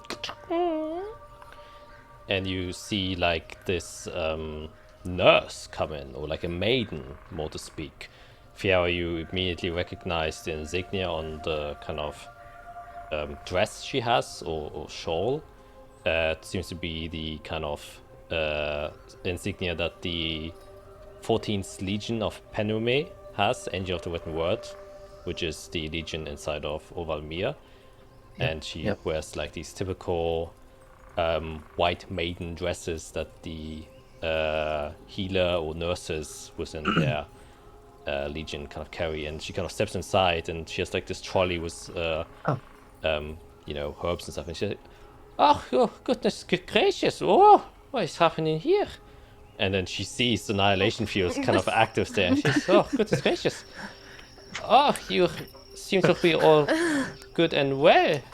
Oh, but please, you should not be on your feet this early. Your bodies must still rest. Please, lay back down. And she kind of brings the trolley back in. You can see like bowls of warm water and towels and other medical appliances as she kind of scrolls back in. And then when she closes the door again. Thank you. How did we get here? Well, first of all, please rest back inside of your beds, one after the other. I think probably you have some catching up to do. You've been, well, gone for quite a while, I should say. A special place called inside of your own heads.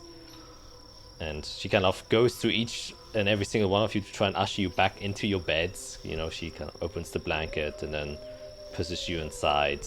Unless anyone actively resists. I will slightly resist and then let her. He says, oh, no need to be stubborn, Your body will thank you later, and I will thank you now. Thank you very much, Isachel. Here you go.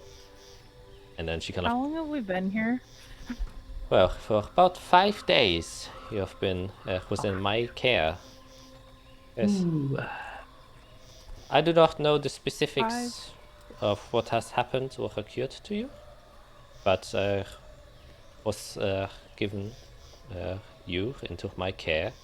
But don't worry, I shall notify Godric as soon as possible, and I'm quite sure he will be able to update you on whatever you wish to know. But I think for now, rest. I have some nice tea, herbal tea. It soothes the soul, relaxes the muscles, things you need right now. Can we get food? I am famished. Yes, of course. As you hear Isarel's belly go roar. An earthquake happens. People are screaming. She has the belly of a bear. And yeah, the trolley she has, you can see the lower half is kind of covered by a blanket, and she kind of lifts them up, and you can see trays of food there. Most of them are like soups and mushed down. Probably she has been feeding you while you guys were asleep. And she kind of sets up these bed tables in front of each and every single one of you. And you are kind of served very nice, fresh Azathian vegetable soup and kind of mesh purees that's kind of easily swallowed.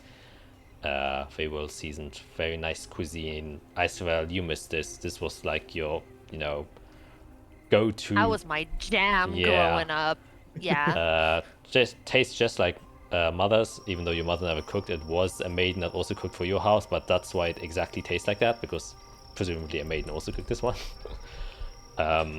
But you get a little nostalgia boost as you're kind of taking it in. It's those typical Azathian spices that kind of hit you, which you have become so fond of. And as you kind of eat your fill, and she, excuses herself and says, "All right, eat up. I will come and pick up the mess you leave behind, and then I will get Godric as soon as possible. So you need not worry. You may rest here for as long as you need to." Wonderful. Thank you. Pleasure. Thank you very much. Of course, of course. I mean, serving the hero is a great pleasure of mine. And then she closes the door. And that is where we're gonna go to our break. And we'll see Okay. our official break. New But question.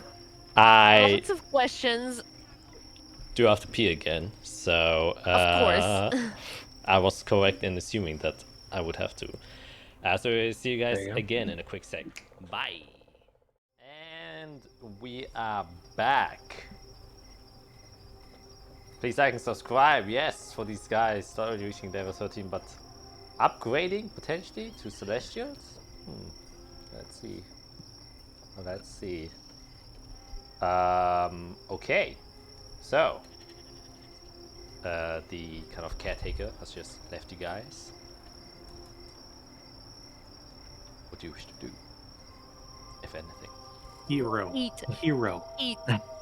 Eat. I'm just scarfing the food down. Like, the word hero just went over my head completely. The real heroes of food.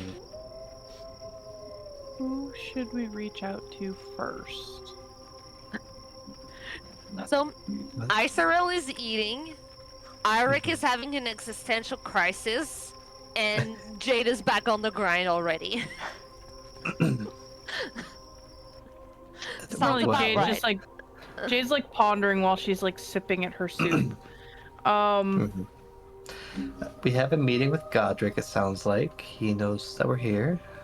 He can probably fill in a lot of blanks. I certainly hope so. I don't trust Zephagus enough to throw him, but maybe He reach out to probably him to knows.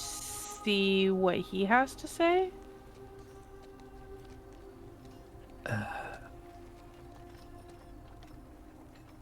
I'm genuinely curious what he has to say. He tends to know what goes on in the world.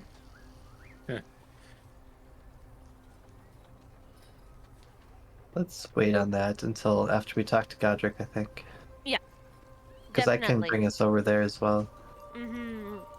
We need to get a sense of what has occurred before going out Right. and reaching. Now that we know we can go and have a conversation with Godric, let's Well, hold back on our scrying I and feel stuff. like Godric is gonna come to us because I do feel like we've been instructed to stay I in think so. bed. Fair enough. He knows we're bedridden, more or less. Yeah.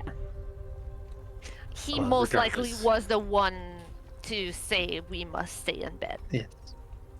I'm sure Oh, he's overseeing us. I could reach out to oh god, it's been a while. Vashina? Mm-hmm. Question mark? Is that her Yep. name? It's Mm-hmm. Vashina Ilnara? Okay, Yes, okay. yes. She's That someone feels we like know. it's been months. Well, it hasn't been months since I've spoken to Vashina recently, Right. which is about a week-ish and a half ago, before we just- left for Undorn. It It just just feels feels like like 2 months. months. Because, Well, you know, is in our there- world. Yeah. Is there anyone trustworthy enough to reach out to in that we think might be in Suna Anir?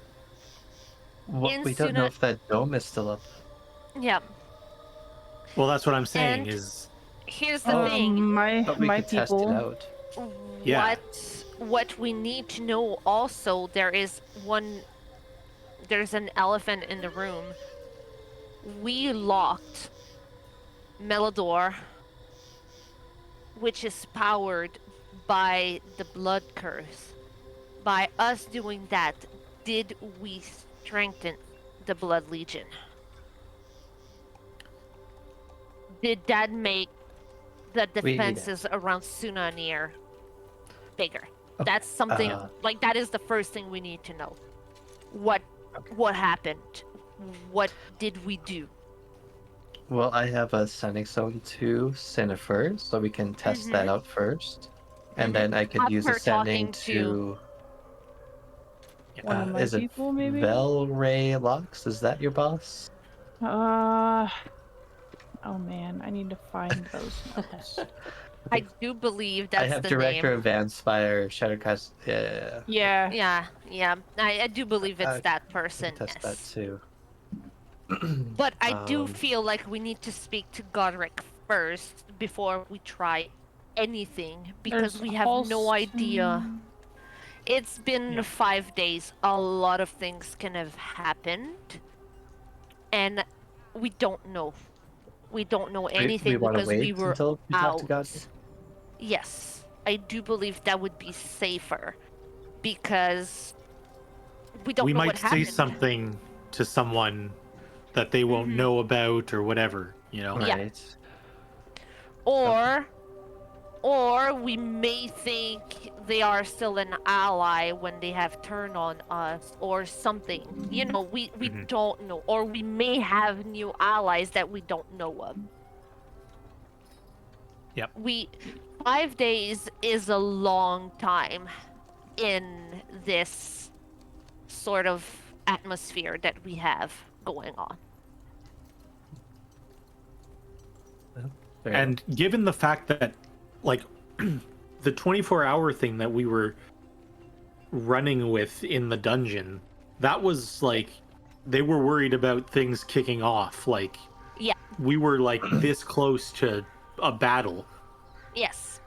So that's 5 days. That's my biggest worry. That is exactly why I say that. That is exactly why I say we must wait until we have spoken to Godric before we do anything. Yeah. Because outside of Ovalmir, we have no idea what it's looking like. Yeah. We don't know if anyone has fallen. We don't know if anyone has risen. We don't know anything right now. We know we kind of rose. Well, yeah. There's that, but I mean... That's true. Heroes? Why are we heroes?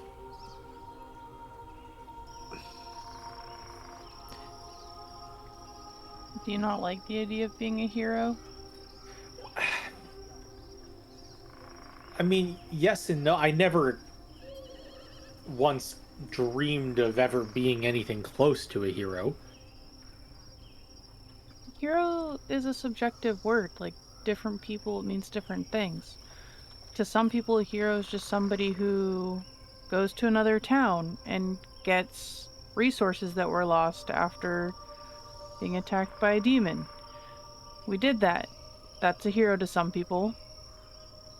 Yeah. We could be heroes in the eyes of the Lichnias, but we could also be traitors in the eyes of someone else. Yeah. That's the big thing. For me, it's more of the whole like equal and opposite reaction thing. If we've been put up to a level of hero, something else equally as significant has happened in the other direction. So we've probably created some kind of schism. Like Iserel just said, we might have new enemies. Anyway, I will talk in circles until we get Godric. I How about I just send him a message quick then? I have a very, very, very strong feeling we're about to know who had that damn finger, and I have a very, very bad feeling that they are going to hate us. I mean, we're an enemy of the entire Blood Legion, its leader. So yeah. Yeah. Makes sense. Like we weren't already targeted by them. Like, come on. Yeah, I don't even. I don't mad even. at me. Here's the thing. Here's the thing. Opening that door and letting Melodor out removes the blood curse, which weakens the Legion. So the Legion was most likely not for releasing Melodor. Locking Unless they would have Melodor. allied themselves with it. There's that. But what I'm saying is we might not be more or less with the Legion than we already were. I have a very, very bad feeling that this damn finger is with the Dark Resistance, and we've just made ourselves enemy number 1 to them. That is my big feeling right now. We just don't know them. Yeah, we don't know yet. We'll have to see.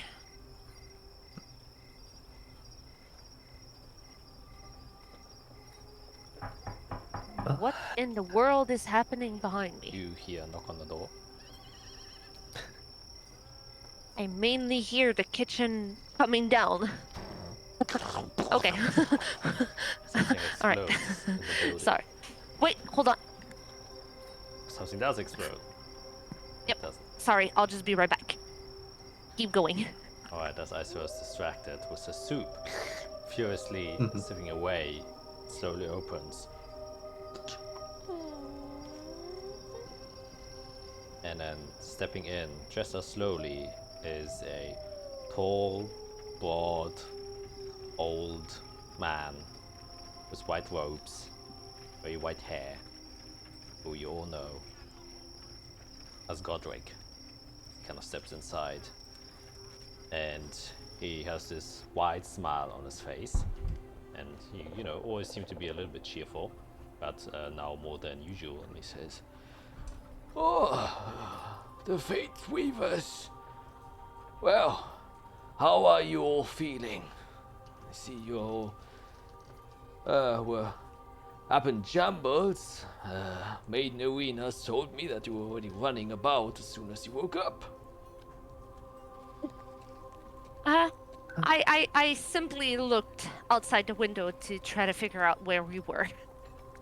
Is all. I promise we were not about to run away. Running away in your state would be quite difficult. I must say, I'm surprised you even can muster the strength to stand on your 2 legs. But you've been through quite a toll on your body, I must say. Some straining magic that was affecting you. Well, it seems we just need some time to find ourselves again. But we're recovering. Well, that makes me quite glad to hear that all seems to be well. There was a bit uncertainty surrounding your, well-being when you first arrived in my care. He kind of slowly steps inside, and he kind of walks across the room between all of you, and goes towards the window and just kind of looks out, kind of puts one of the curtains a bit to the side, so lets a bit of sunshine in. Now, I can imagine that you are clouded with a lot of questions, probably a bit of confusion on what is currently going on. You have been asleep for quite a while, 5 days. It's not something to joke about. Well, in a very short and simple way, what I would like to tell you is that you can all rest assured. And he kind of gets like a little bit more serious. Like his smile kind of drops, and he looks each and every single one of you with almost like a knowing face. And then he says, "I know that you had to make a difficult choice, to say the least. one that is most likely plaguing your mind to some degree. And whatever worth it may be, my own sentiment, what I wish to share with you is that what you have done was the right thing. Despite the, well, grave sacrifice that had to be made because of it.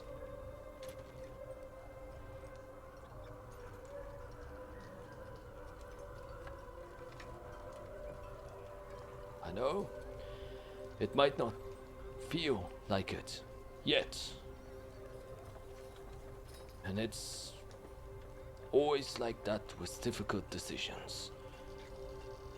But if you see the larger picture, once you step outside, and the good things that you have done, the good things that will come from the decision you have committed yourselves to, I am certain that every single one of you will realize why you deserve the title hero.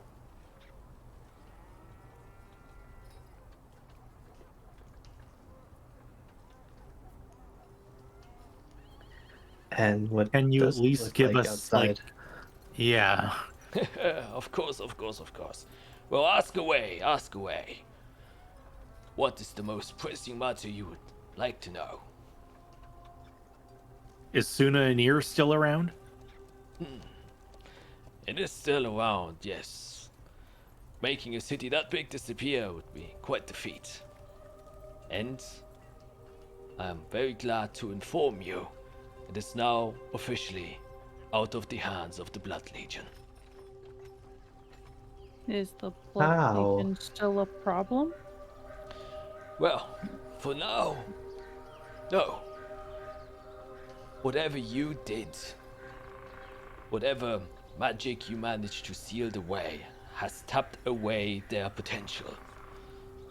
It seemed like they were betting all of their cards on trying to achieve one grandiose plan. Getting to the dungeon you went inside of. But you took that opportunity away from them. And because of that, our forces were able to repel their invasion. They were waiting for something, but it never came. I guess that makes sense. Well, now we know who had the finger. But not all is too good. Unfortunately, old Friedrich Septimus, the leader of the Blood Legion, and some of the high-ups did manage to escape, and they have went into hiding. However, Of course.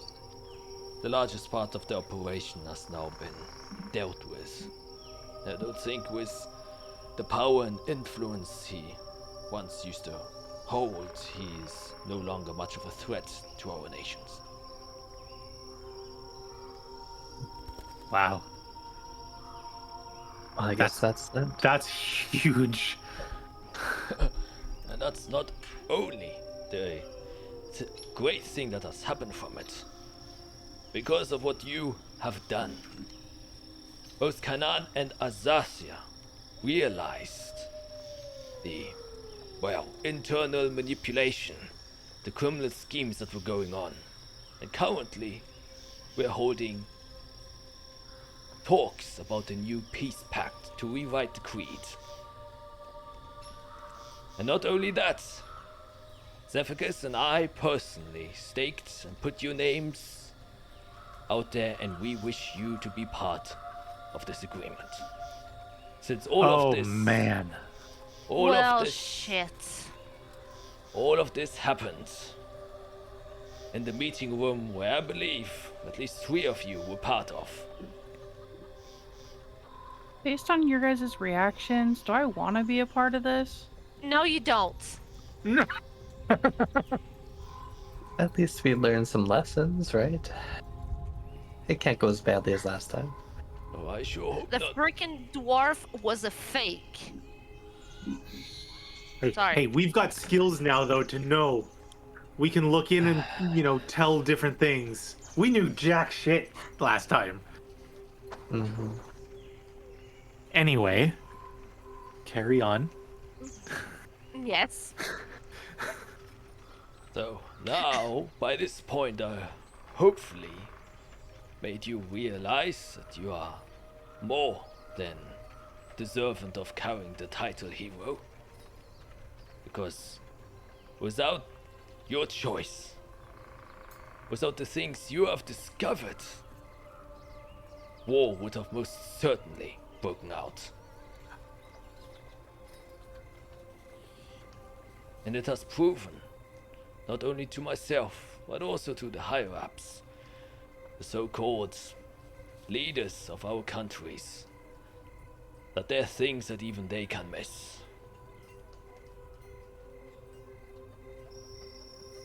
So, we wish to restructure a bit. There are still a few things that need to be dealt with. One of the most prevalent matters is it seems like Collis was part of all of this rendezvous with the Blood Legion from the beginning. Right.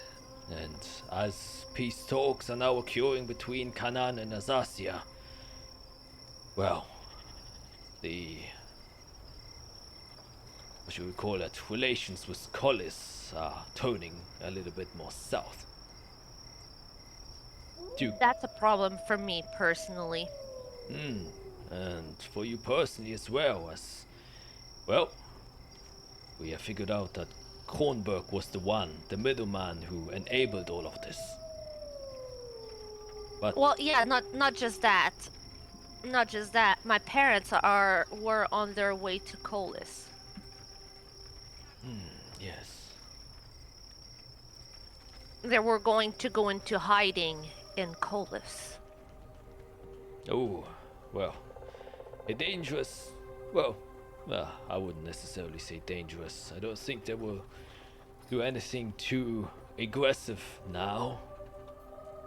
But we believe they have means to be confident in the choice that they have made to ally themselves with such a malicious group as the Blood Legion.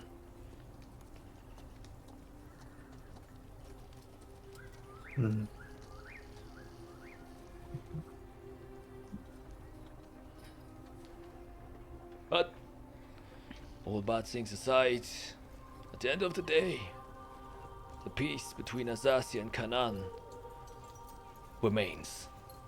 And not only that, I do not wish to be the only one to tell you, but I also wish to invite you to tell that to the people. We will have a speech in 4 days to inform the citizens of both Azathia and Canaan what has happened and why they can rest assured and safely now that the bond between our largest border is one they can traverse safely. And that is because of the actions that you have made. The people have to know about the Fate Weavers. Is that really necessary? I mean, good news is we have a diplomat among us who can rise to the task. Heuser. Hi, that was my name.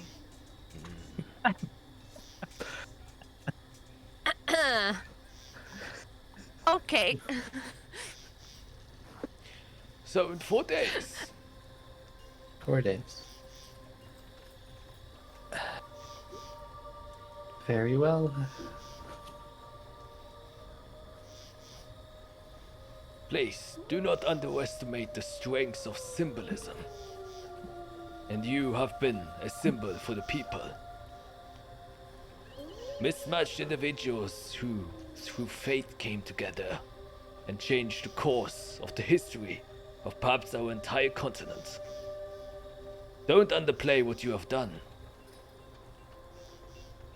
Carry the name you were given proudly.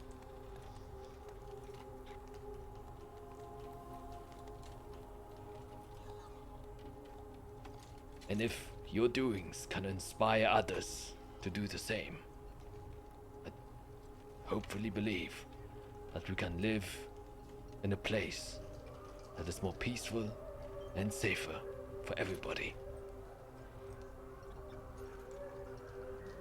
And I think inspiring even the common folk, now, especially the common folk, is the first step by achieving this goal.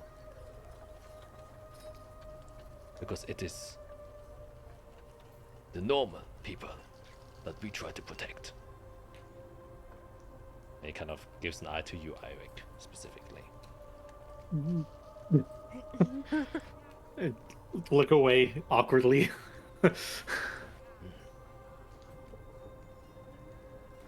Alright, I shall leave you to it. You probably have a lot to think about. And in case you have further inquiries, I shall be staying in the room next door. I still have to make sure all of you are fine. Right. Thank you. We're fine.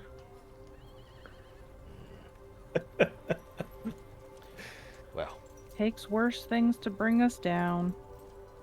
oh, I know.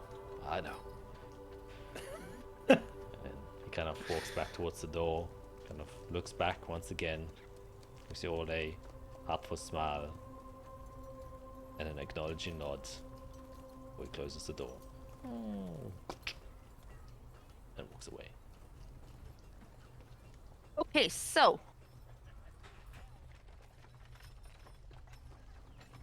what the fuck?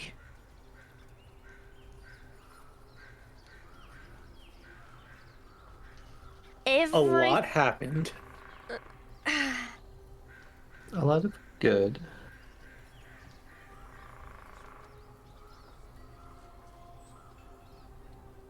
It seems like we picked the right path, though. Those were things we wanted to improve.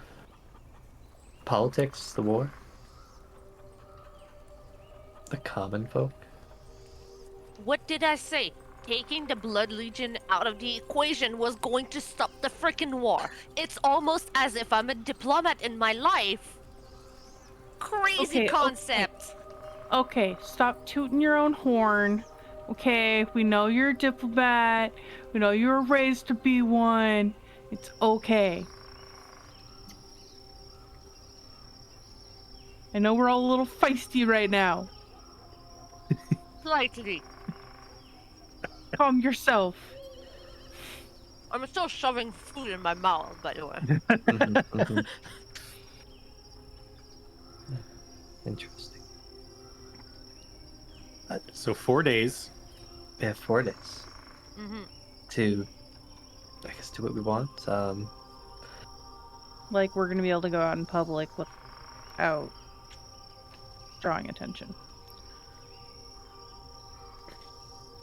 I mean, most people probably don't know what we look like. Although we have to get these things under control. Right, yes. People don't know yet. People don't know yet, because we're about to go public. And then after that, that is when we'll have people looking at us. If there's anything that we need to try to accomplish that exists in like a, you know, keep it on the down low kind of thing. Yeah. Talk about it now, be it group or individual. If anything needs to happen before we get outed.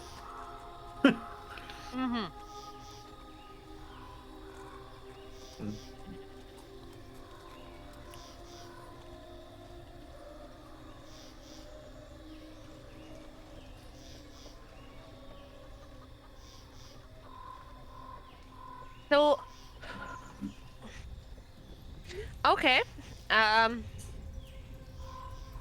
do we need to contact people at all? Is there anyone we want to,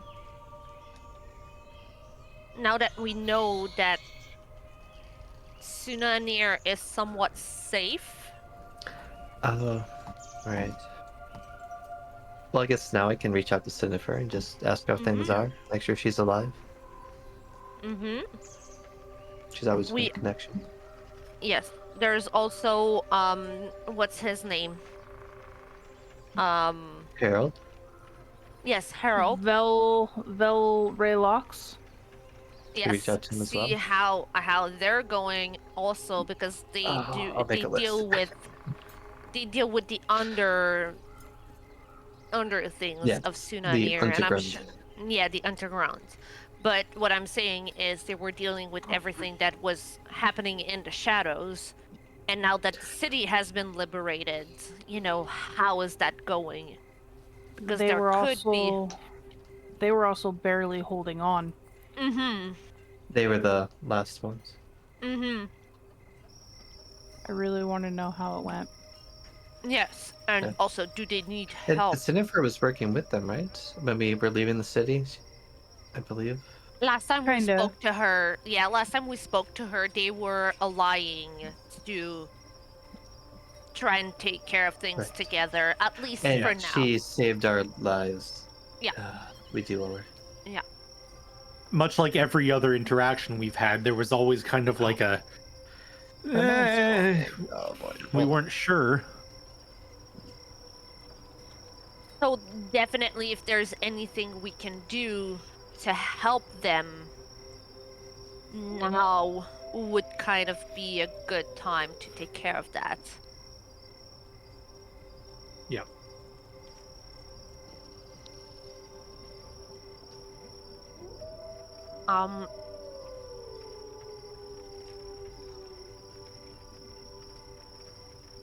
We also, so that does take the fact that Sunanir has been liberated and that the war has been averted does take off a few things out of our to-do list. It lets us focus on other things like, Jade, your outpost. We can focus on that. It gives us some time now to. Yeah, Yeah. I think it's imperative that we go there to see what this dragon thing wants with me. Now that we don't have to worry about waking up to a blown out war, I think our next logical step would be to go there. I mean, the Blood Legion is not gone forever.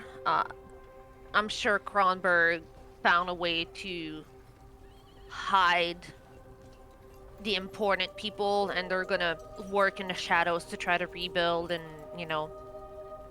I'm sure we'll see them again. But I do feel confident enough to go away for a little bit and take care of that. Yep. Yeah, since we have 4 days, we also have time to look into what you'd like, Eirik, with all of these fire things going on with you. We also have time if you Yeah. want to tinker. Just zone out and do your Eirik thing. Who knows how much longer Oliver we're is a gonna pretty actually be. good city for resources. We don't know when we'll be just relaxing again.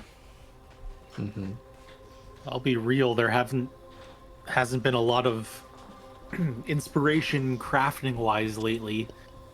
We've been so heavily focused on tasks that I sort of I haven't really been keeping up with that, It is the first time in a long time that we're not actually focusing on the next thing. Oh, on a side note, Fiera, do you want to bring Glamour? He's probably wondered what happened to us. I'm not sure I'm ready for that energy. Aw. I'll bring him back this afternoon. Or maybe tomorrow. We'll see. But yeah, I should bring him back. Jack's over there wiggling his eyebrows, trying to prepare for glamour. Mm-hmm. Yeah, he got moved. Poor guy. Yeah. I mean, Jade brings up a good point, though. And Fear, I mean, all the fire things that have been occurring to me, but Mm-hmm. since our last opportunity to research stuff, we've come across quite a bit of new information. Mm-hmm. So we could try to, ask the right questions or bring up names or details that we've since uncovered.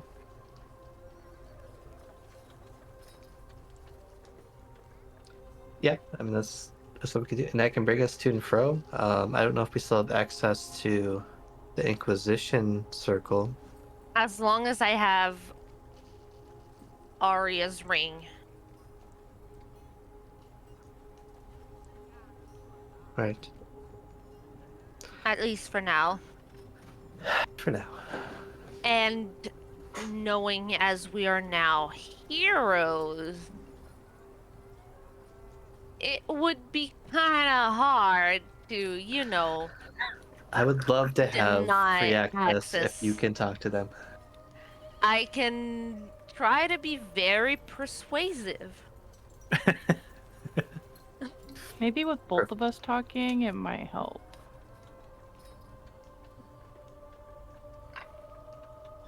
Mm-hmm. Okay. Okay. Well, should I start reaching out? Let's start getting some answers. Yep. Okay. So I'll start with the sending stone to Cinnifer. See if she still has the other one. We're recovering in Overmere. News has reached us about the city. How are things from your set of eyes?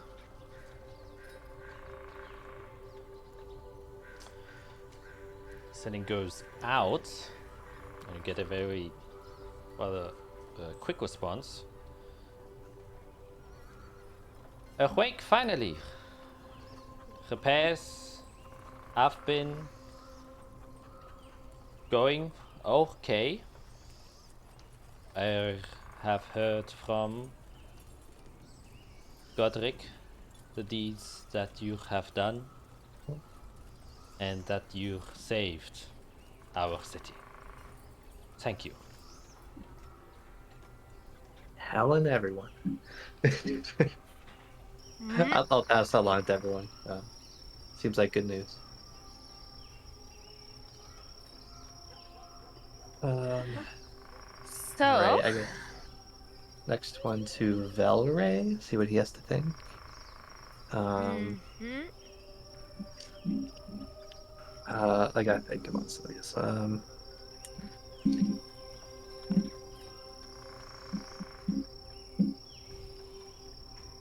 Okay, this one will be shorter.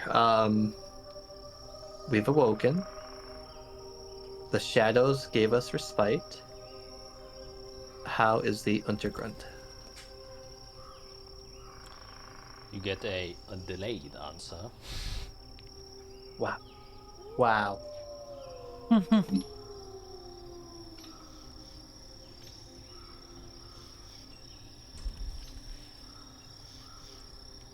Their shadows twirl.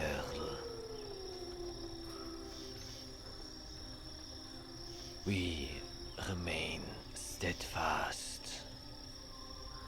The danger has passed temporarily, but more is soon to come. Brace. The black storm will come.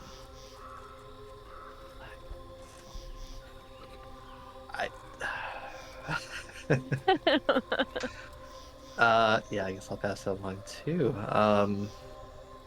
Does that Seems like mean anything to something me?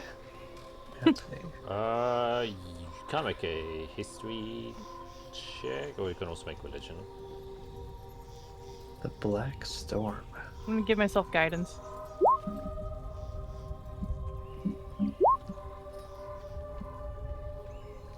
Damn. But I have to -6 from that, so in Yes. reality it's a 14. Mhm. Oh, Mm-hmm. exhausted. Man, I wish it would Yep, do that as we're well. exhausted. Um, Yeah, I wish it would do it automatically. Yeah, because I always forget. Blackstorm, you trying to remember? You're thinking like it rings like a minor bell. You have like a vague memory of maybe having heard it before when like your parents were talking, stuff like that. Was deeply tied to the kind of religious past, and the only thing you can like somewhat remember is that it's some sort of event that takes place. The only thing, and the only other things to remember is specifically where the shadows are. An event that takes place where the shadows are. That's as much as I remember. Sounds like we have to go to Jade's village. Jade I does guess not share this information with you guys yet. She wants to understand it more before she shares it. Do you want me to tell him where we're going? That we're headed to the ravine and where you're from? Yeah, probably telling something along the lines of Jade feels a pull to go towards home. She's being called back by the thing that gave her her scar. However you want to word that. I assume he knows about what happened. Yes, he trained me. Okay. Yes, another. Ba-ba-bum.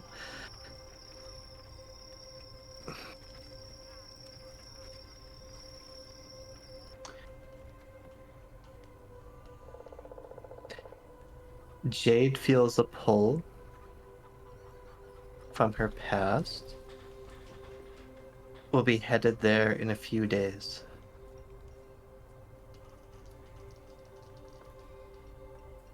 Simple.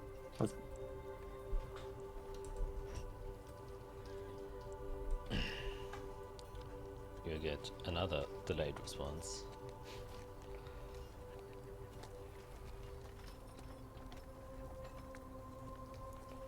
Here is the anchor to her past.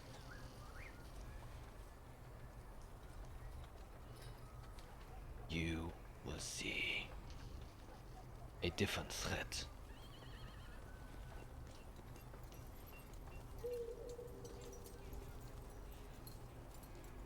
Yeah, that's it. He really likes to talk in riddles. Oh yes. Very much so. It's hard to get a straight answer out of any of them.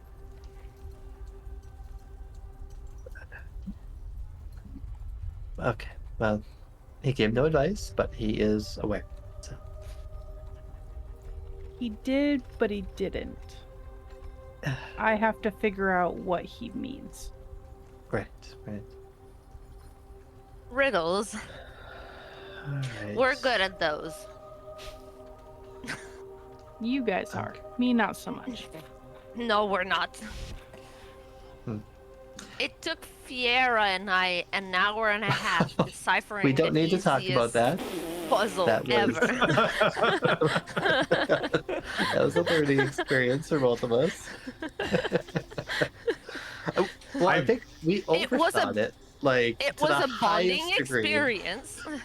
It was a bonding experience for you and I to realize we are not as smart as we thought we were. I think we're too smart, to be fair. Like, Yeah, that's it. I- That's it. yeah, You're too- Overthinking things can be the depth of it. yes, Yep. that's We what went And- too complicated. I've developed my skills by following very exact plans of things. I don't like riddles. Mhm. I don't like when things don't make sense. That's fair. Okay. Next person. Do we feel like a little bit of scrying? Alan. Leader of the Our- Blood Legion. No, our good Jeez. friend, our good blood. friend Kronberg. Oh, feel free. Yeah. Well, he might. Like I he said, might the be leader prepared of the for that, Blood though. Legion. He might be Huh? prepared for scrying, but we could try. Oh, It'd be nice to do we know. want him? absolutely. Do we want him to know that we're looking into him? Here's the thing. I think he knows we will be looking for him no matter Of what. course. Of course If he anything, it does. might give him a good scare. Yeah. That's Okay. so quickly after taking them out effectively, we're already looking for him. Yeah. That might quake them a little bit, you know?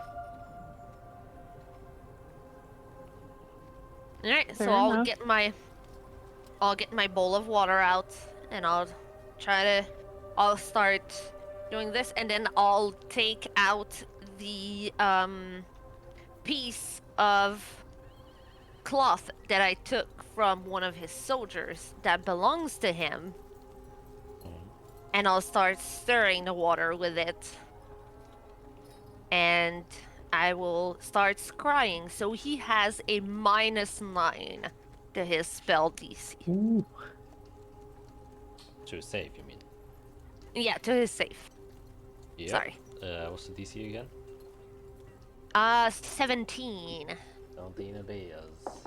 17 because I took my Necklace I back. put my necklace back, so I have +1 to my spell DC. Yeah.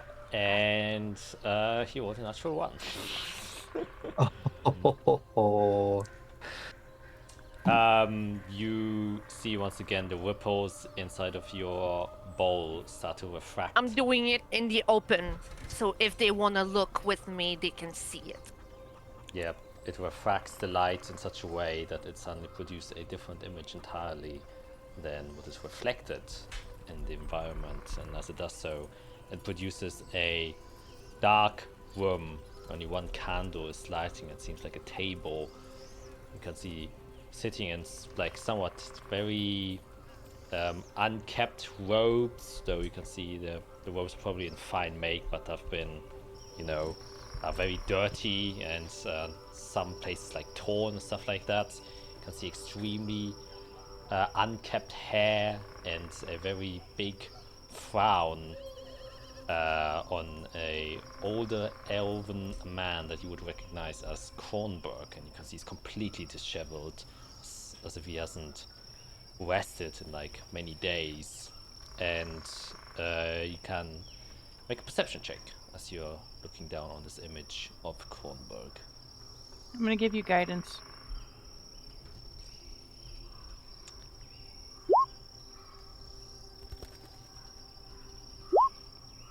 That So is 17 minus 6, 11 total. 11.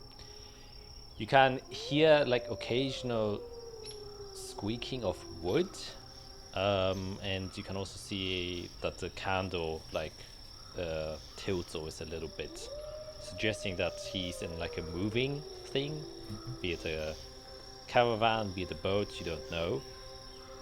But he also seems to be rather cold. He's kind of clutching his robes tight and is shivering ever so faintly.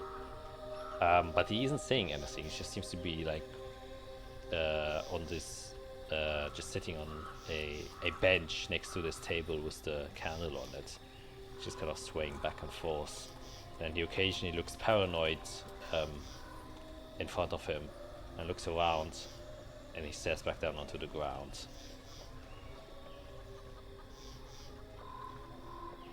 He's either headed to Colas or Tellus. Probably Colas somewhere. But who knows? Be a ship. Ships were the safest way to attain Mhm. Colas and Tellus. Yep. Tellus has fallen. I don't think he would be welcomed there unless he was to speak with the Dark Resistance. He might try to hide in Colas. I feel like it's the most possible, but I don't want to dismiss Tellus entirely. Oh, you all can make like a history check just to give you guys benefit of the doubt. Oh god. Okay. I'll add in the -6. I don't know if you can do a negative actually. Let's find out. 6 from tired.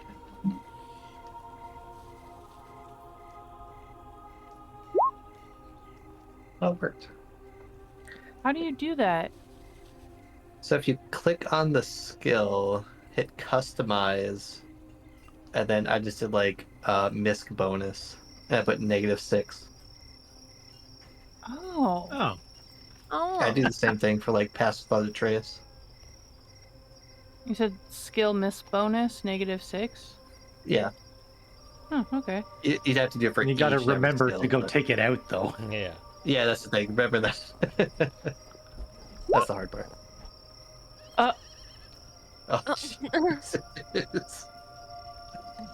There it is. Okay. So at -6, 10 yep. for Fiera. Well, so +4 to -6. No, 16. Because I normally have. Oh, +10. you already did it. Oh, yeah, you're Oh, right. I did not mean to click it again. Please ignore that. -4. Holy shit. I did it too. Then yes, Fiera, So- you. Oh, yeah, sorry. yeah, so Ira got a 2. Yeah. Yeah. I got an 8. And,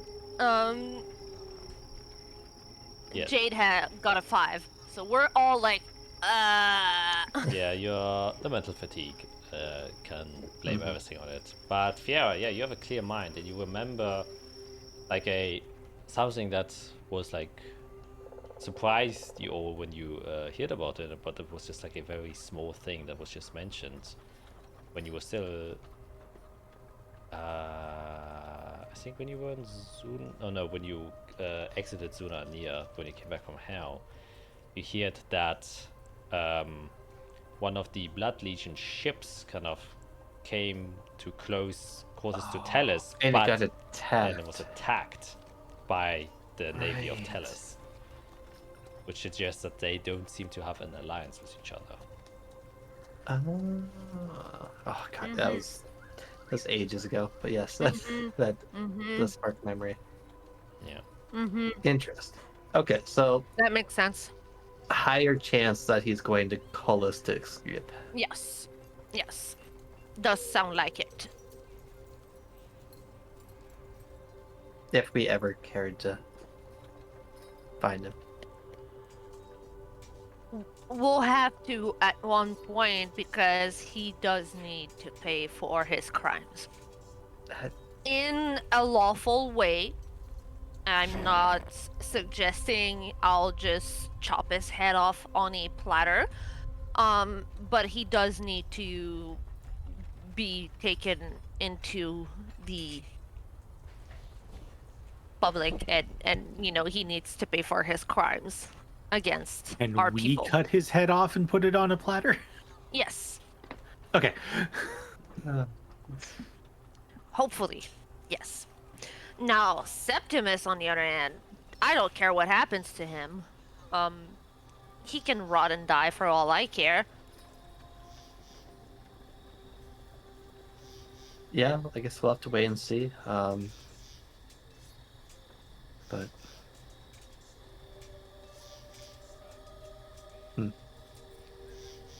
probably not the last we've seen of him. Hmm.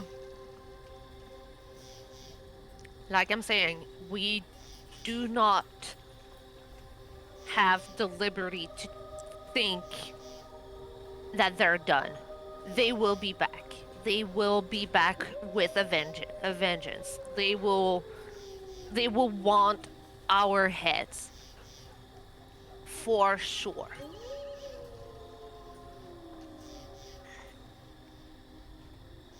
We just need to be smart about it. Okay.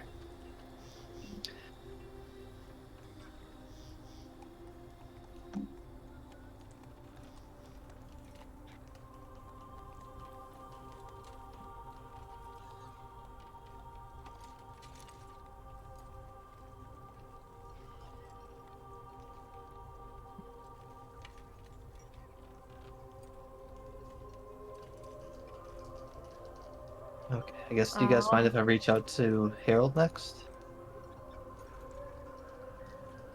Of course. Kind of curious. Yeah. Let's see how things are going for them. Oh, as my doorbell rings. Never mind, I'll be back. Pharaoh is ascending, and she's offline. I mean, if y'all don't mind, I'd like to scry on my parents. This is the time to Just do it see- all. Yeah, just to see how they're doing. And I'll be in my little corner and just keep it private as I cry on my mother. All right. She also got a Does- natural one. Good. Oh my god. Wow. I was about to ask, does sharing 50% of the DNA constitute as body part, lock of hair, or bit of nail? I was made from her ovaries. Please, I am literally Yeah. part of her. Yeah, I basically. mean, technically, yeah, that's what a natural one. Yeah. That reminds me, I need to give you some of Jade's hair. Yeah. True. Oh, we can hear Matt. Oh, yep, Wait, yep, I will yep. quickly mute him just so we don't accidentally hear something. That'd be Yep. Yep. server mute him. There we go. Admin privileges. Anyways, You got power muted. yeah, he Yep. did. He's got a red mute button on him. Yep. But yeah, looking at your parents, once again, Whip will start to wave, refract light, and you see within the reflection of your little bowl, you can see your father sitting at a desk. There's a lot of paperwork on it, and you can see next to him sitting there is your mother, and they seem to be like in a discussion and seem to be going through some of the piece of paper and documents, and your father's like kind of pointing towards some of them. And I also remind myself, you can hear through scrying, right? Yes. Hold on. Here. You can see and hear through the sensor as if you were there. Yes. All right. So within 10 feet Wasn't of the target. 10 feet. Then make a perception check. Yes. That's a 4. That is a 4 indeed. Yeah. So, can't really make out what they are looking at. Like the notes themselves, it's just a bad angle where your scrying bulb is. And I'm most likely like unconsciously targeted like my mom's like shoulder or chest or something because I'm used to like yeah, like you know when I was a small child hugging her there, so subconsciously I'm like looking kind of over-ish my mom's shoulder.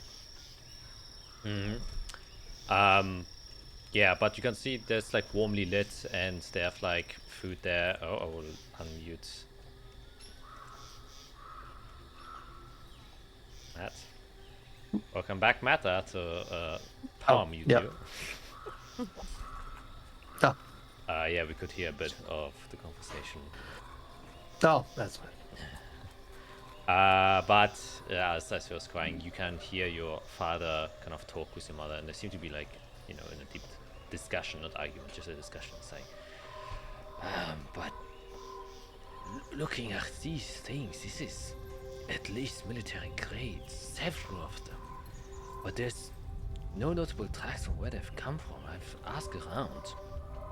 And your mother kind of responds, yes, there's obviously a trail there, and the way they are able to transport their resources, this seems to be a bit more than just a regular mining village. Yes, I believe that probably most of the operations are going through there, and that is how they are able to transport most of it secretly. I mean, warforged that size, you would see them. I'm a bit worried where they're taking them. I've seen some of the listings, and they heavily suggest that either the northern border or the one at the Ashgate fort. Yeah. Well, and with my contacts that I've been talking about, it seems like this has been going on for quite a while now. I believe they have been preparing, well, for the worst outcome, and the worst outcome probably just occurred. That's true. But whatever it is, they're getting their hands on the resources. They have to figure out where the connections are, or how that's possible. And then they kind of just start looking through more of the notes and don't seem to be talking much.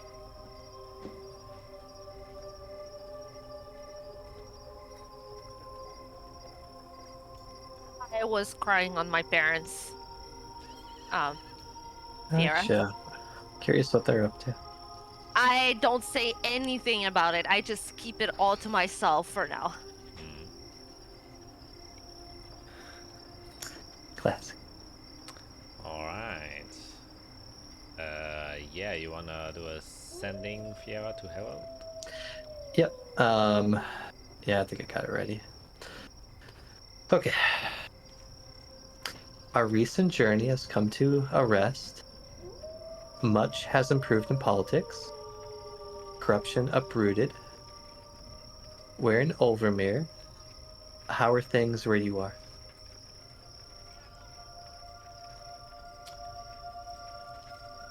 You send it out and you wait for a moment. Takes a while. 10 seconds pass. 8 seconds pass. A minute passes. 5 minutes pass and you don't seem to get a response.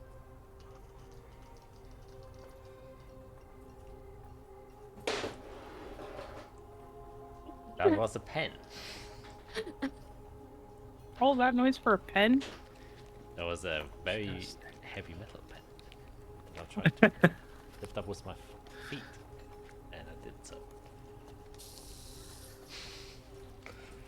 No response. After that 5 minutes, I'll then send another to Cinnifer instead. Couldn't reach Harold. Any news on his well-being? Get no response back. Harold. He has been trying in the last couple of months to infiltrate the Dark Resistance, so he's undercover.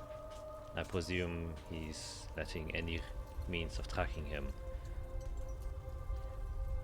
well, disappear.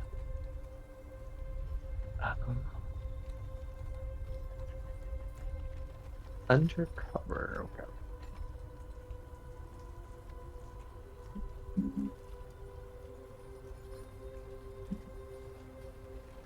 Okay, I guess I'll have to leave that be for now.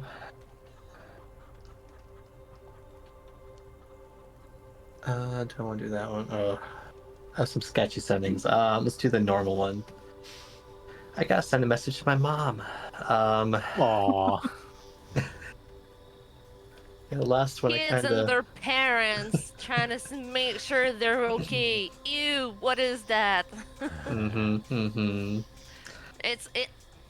We're the only two that have living I parents connect, that we actually talk to. And care about. Yeah. Yeah, and I mean- care about. Velray's kind of like family to me. Yeah. Yeah, but not he's the not father. like your mom or dad. Different relation. And definitely our parents, like Fiera and Isarel's parents, would have a conniption if anything happened to them. Here, I've Irik's talked to my parents. parents are like, who? Who knows? Maybe they know who he is now.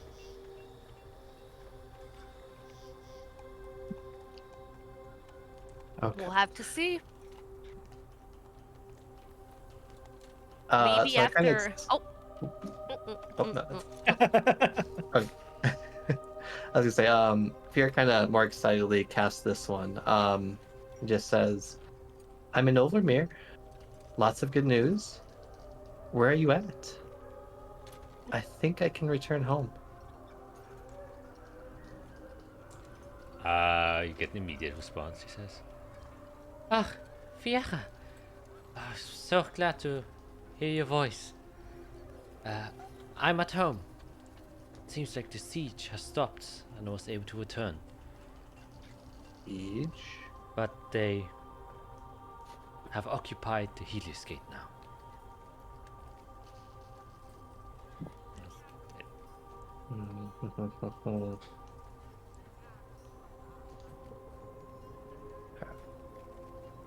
Gonna look at everyone.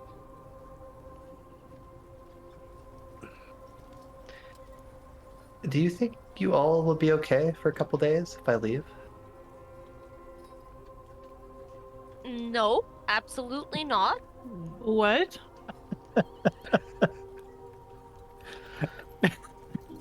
No. Why would No. you leave? Why would you do that? Well, the siege of my home has ended. And I want to make sure my mom's okay. And maybe bring her back here. But we have that meeting in a couple days.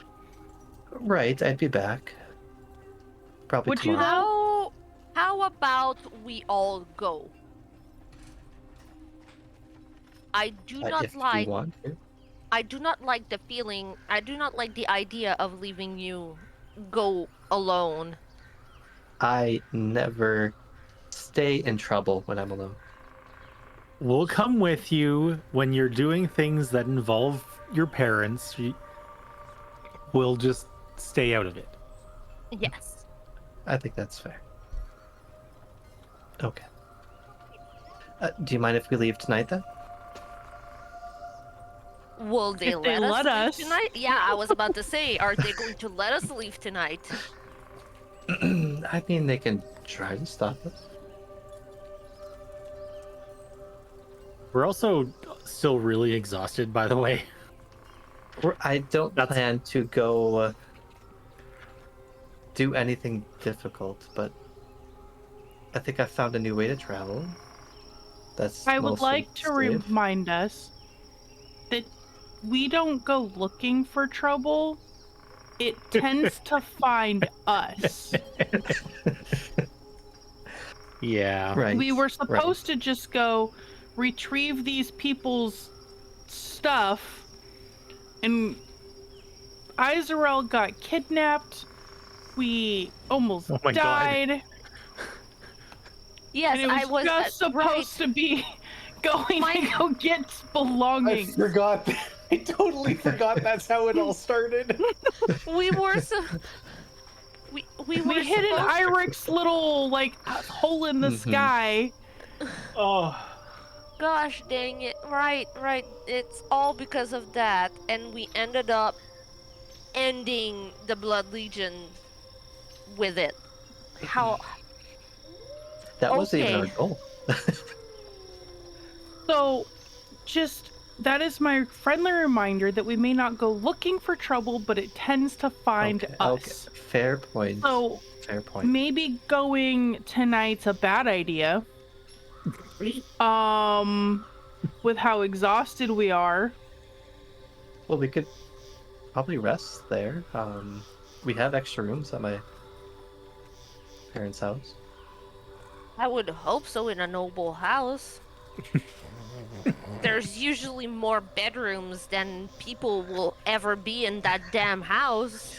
Will we we be have a lot of welcome? visitors. Oh, of course.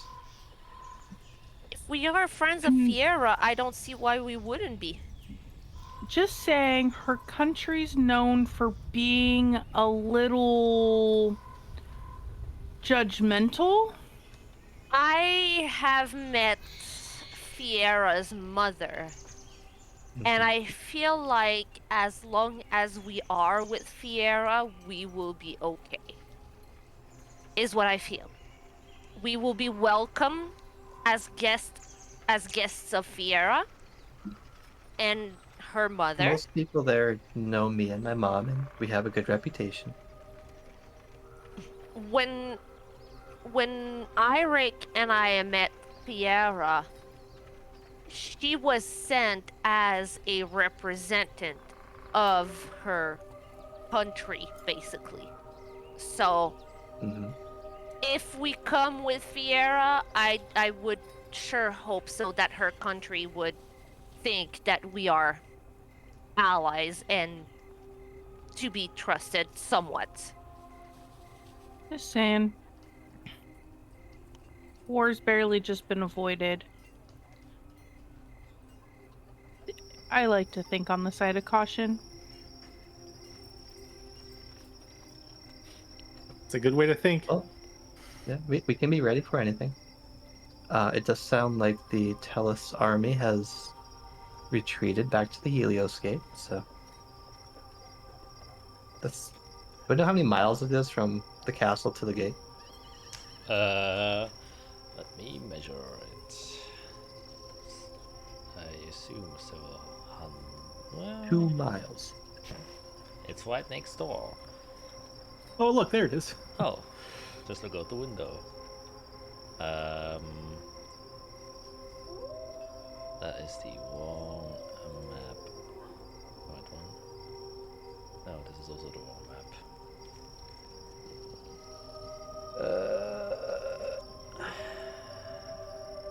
Yeah, no, this is also the wrong map. There it is, okay.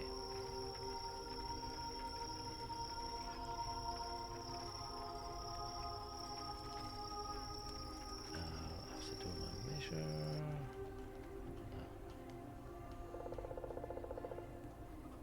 It's like around 50 miles.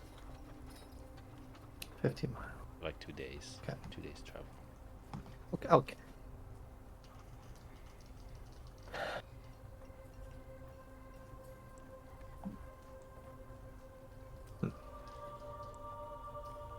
Well, tonight I would like to go there. And like I said, we could probably just return tomorrow.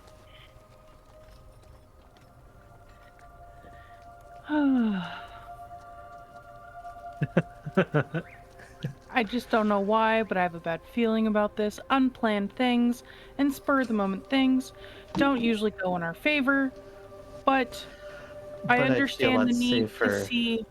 I understand the need to see family, especially after what we've gone through. So I'm going to support you. I'm just going to be worried. Thank We're you. not at our top of our game.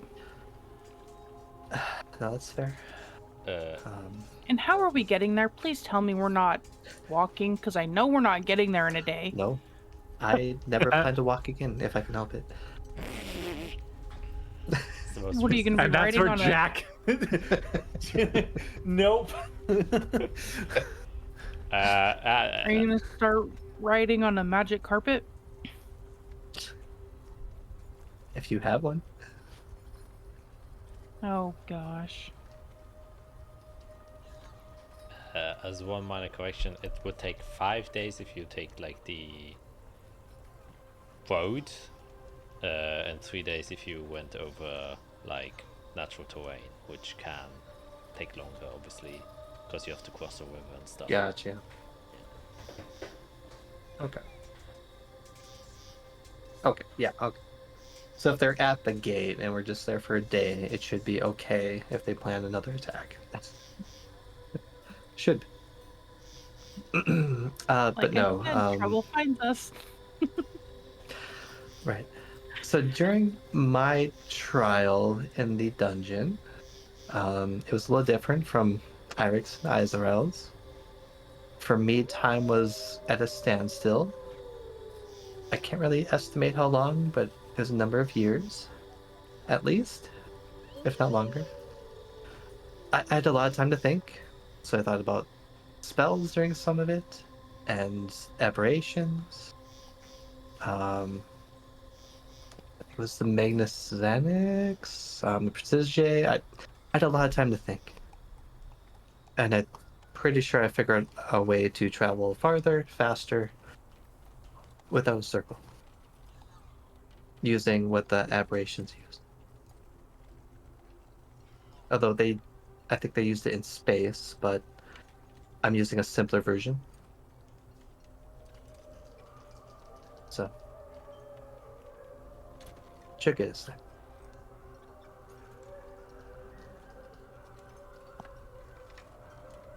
And anywhere, to be fair. I just need to know about it. Gotta trust the process. Mm-hmm. Yeah. Now, what are we Well, saying to those who are looking after us? We'll be back in the morning. We're not even going for a walk. Mm-hmm. Better to ask for One forgiveness than ask for permission. Yep. I think that's how we've been rolling for a while, so they should know. They should expect that from us by this point. Right? You would We're think. not the type to sit in a bed for 3 days. 4 days? 4 days. Yeah. We can get a lot done in 4 days that they don't even think about. You know, I'm sure those 4 days could feel like 6 months if we needed to. Mm-hmm. Literally.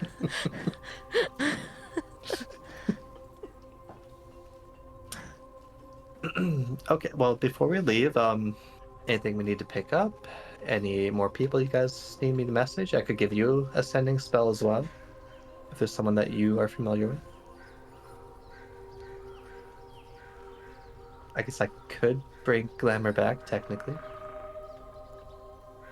We'll have to bring him back at some point and explain to him what happened. We definitely owe that to him. That's fair. He has just started trusting us and helping us in ways that are more than just, you know, clothing and stuff. Have I ever told you that I've had a chat with him at one night and we kind of shared notes? Yeah, so he's definitely an ally and not just, you know, a recon. I start preparing the spell. I hope I have supplies. If you I've don't, I just- still have some. If you don't, I still have quite a bit. Okay. I can definitely share with you. Possibly later. I have enough for now. Okay, yeah, I'll start preparing the Find Familiar for 11 minutes. Alright. Okay, remind me, what did he poof away again for? Oh boy. Ah, I'm trying to remember. It was pretty early on. He got. I think he got by the skitterish little thingies. Yes, was it that? He got us out. Or was it a trap? And I think a trap got him, right? He got like burned Yes, to a bits. trap got him. A fire trap got him. Yeah, I also think it might have been a fire trap. I think that's right. A fire trap got him. Yeah, because you used Yeah, him because for he helped us find the tunnel or go through the Yes. tunnel. Yeah, Yes. and you used him for. And then the giant dragon had Yeah. fire AoE. Yes, yeah. Yes. Okay. Yep. Yeah. Yep. A fire trap got him. Yep. Right. So you kind of. Jade has no idea what we're talking about. She's like, what? Yeah. No idea. Jade's kind of in her own little mind right now. A little mind palace. Well, 11 minutes pass, and then boom, you see a glamorous cat appear in front of you, already on his two hind legs, and he's like in a kung fu pose, and it's like, come at me, Whoa! Don't worry, Fiera, I have learned new skills since I've been gone.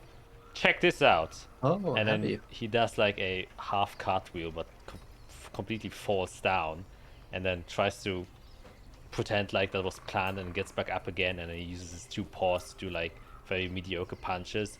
Ha! You know, I call this cat fu. So, what needs dealing with now? A statue that breathes fire? A troll head that is icicles? Or maybe bad clothing that needs to be repaired? Oh, actually. Nothing today. Wow. Welcome back, Glamour. Am I dreaming? Am I being fired? Is this how this works? Is this an No, Why would you We're think you've been recovering. fired?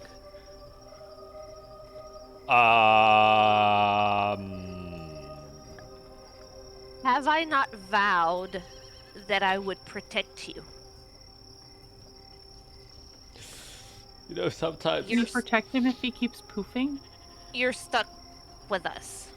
No, I did promise him that I would not let Fiera put him into the ring again or discard him. So, yes, I didn't tell you that, Fiera. You haven't heard that.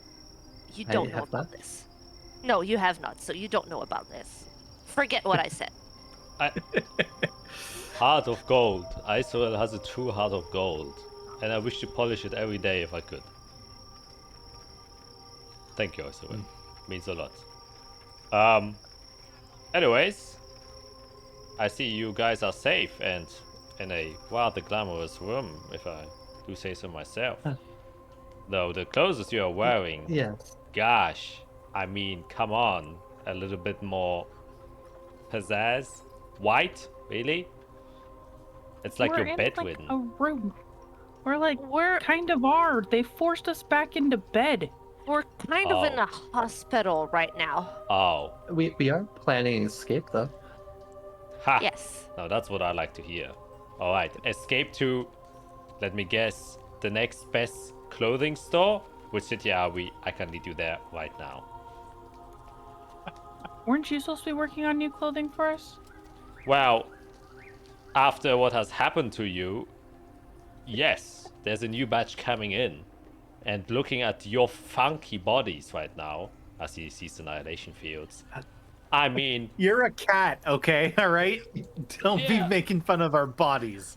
well, you know, at least I don't have magical gears floating around me. That needs a new style up, if you know what I'm saying. But glamorous choice. I admire it.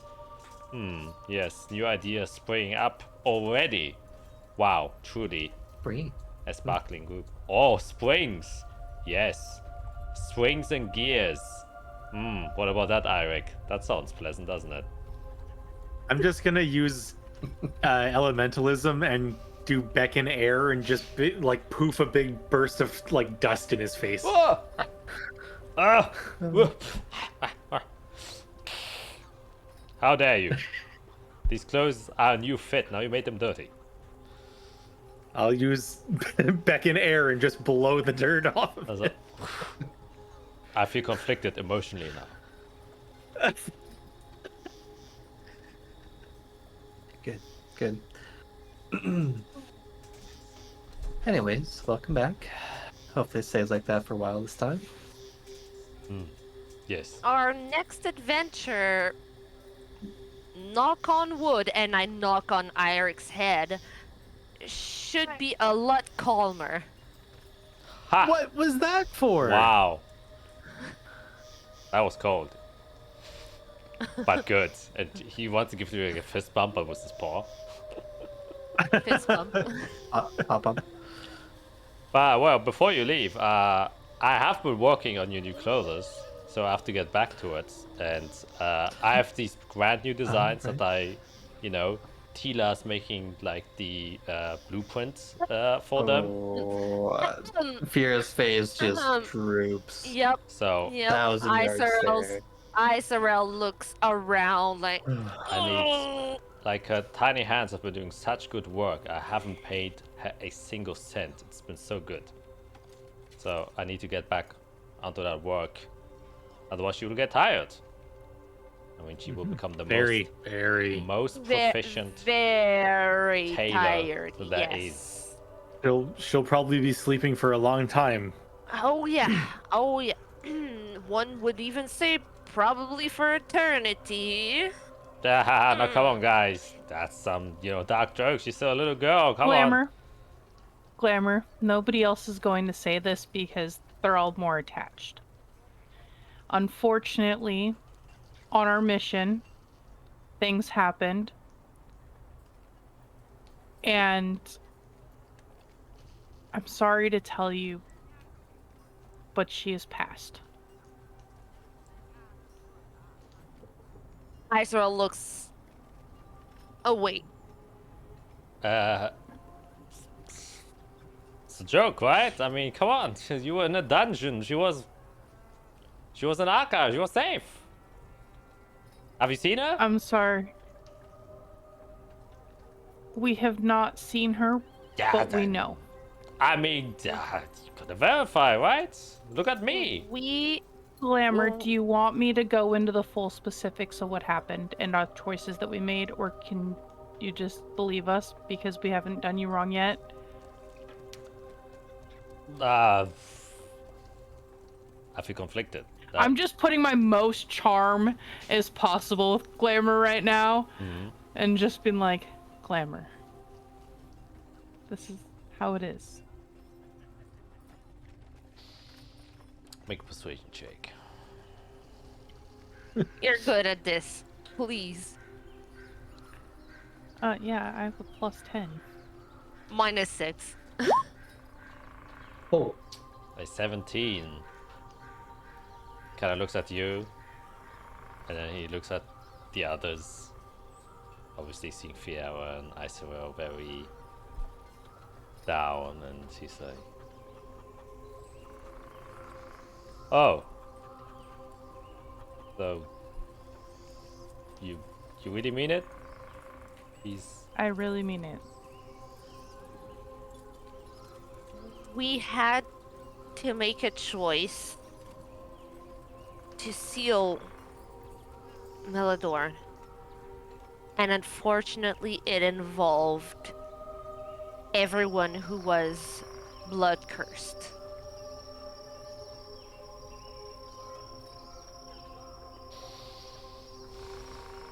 She was part of a grand thing, but it still hurts. There was a way to save just her, we would have. But unfortunately, there was not.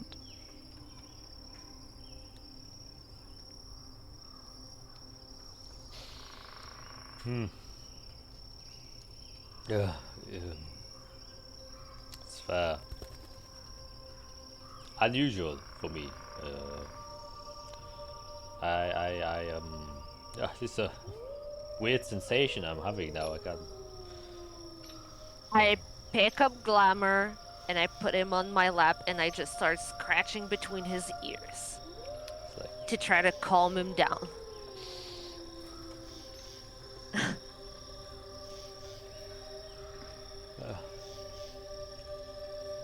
Maybe it's because I've did so much bad that I just wanted to have done something good for at least one person. You have.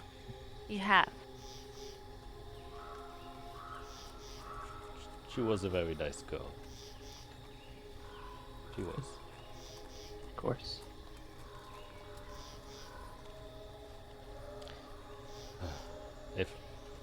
If heaven exists, I hope she goes there.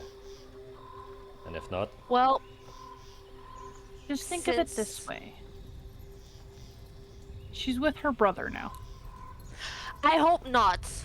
oh, that's so much Wait, worse. why I not? hope not. Whoa, I whoa, whoa, hope whoa. not. Why? I hope not.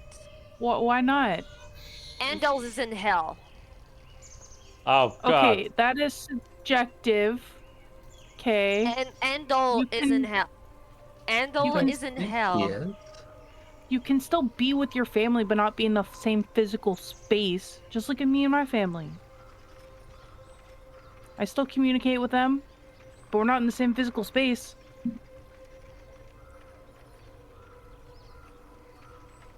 Yep, that's true. I So- I just hope she's not in hell with him. Sorry. That's probably Did not unlikely. mean to be testy. I was just trying to say at least they could communicate. Yes, they can be reunited in some way. Ooh. Andal is going to kill us. Kill me if you could. How did he die? Was I there for it? A demon got him. The demon that killed Arya. Yep, Yep, the very one. yep. That's So the question is, what happens to a person's soul when they're eaten by a demon? Mhm. we all know it. That's the worst thing that can happen. Oh, Yep. by the creators all above. Plural. Yep. Have I taught you that there's more than one? Yeah, of course. Either travel. Oh. Yes, So that's. most people don't know that there's more than one creator. So I'm I actually kind mean- of proud. There's so many things here. There's more than one tailor of clothes, so why shouldn't there be more tailors of worlds? Right? I mean, come on. That's a good way to put it, actually. I can see Fiera just recoil in her bed and just hide under the blanket and be like, What did I just hear? Yes. Alright, well, Okay. I will go into my 7 stages of denial, and then Yep. yes. Just like us. I am actively in denial. And denial is a river in Egypt. Egypt. Where's that? Never heard of that place before. It's a faraway land.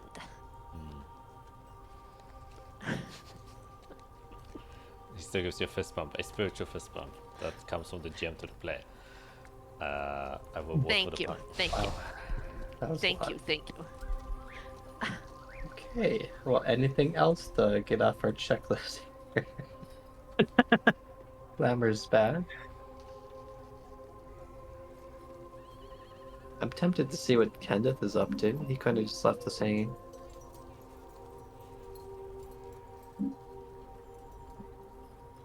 If we care what Zephyrus says.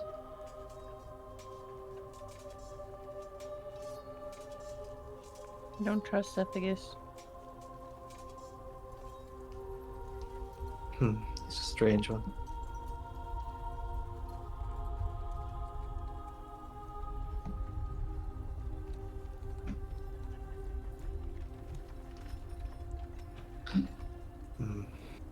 I guess I'll send a short one to Kendith then. Then mark all these off. Candid does need to know that we're, Well, what did he do after he alive. left us? I want to know. Here's the thing. He left us with Jade to wait, and then Jade disappeared, and then we haven't seen him since. Yes. You haven't seen him since I disappeared? Nope. No. Well, I mean, we went underground. Yeah. We were supposed to come and get you, but we got found by the people of Arsasan, so we didn't need to find Candace again. That was complicated. Yeah.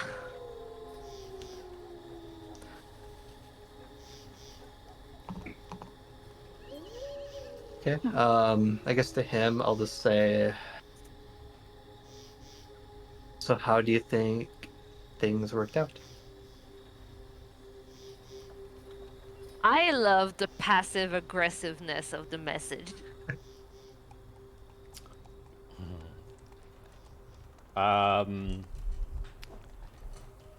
You don't get a response. However, you all hear a and then I would do the same thing if I was a high-level yes. wizard. sound inside Yeah. of the room is. Ah, I see you have all awakened. And it looks like him. Yeah, it looks exactly like him. He just has more casual clothing on now.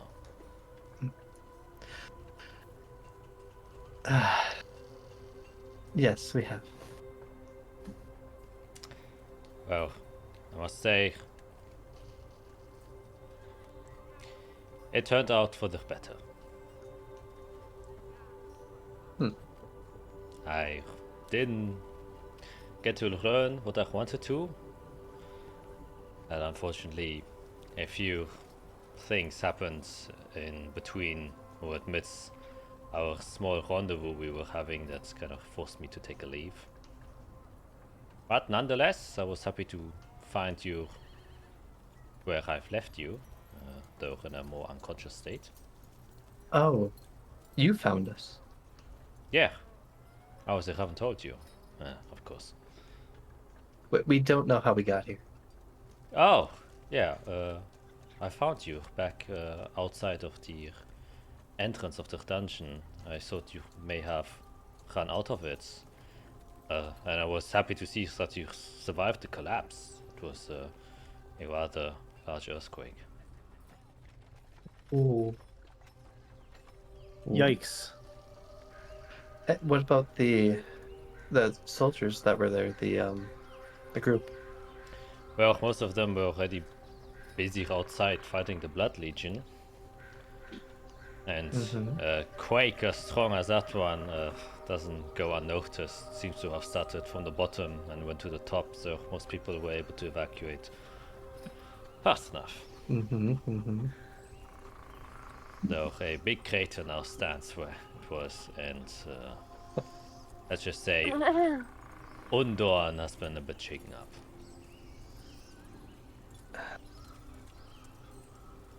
Interesting. So after what we did, that dungeon served no purpose.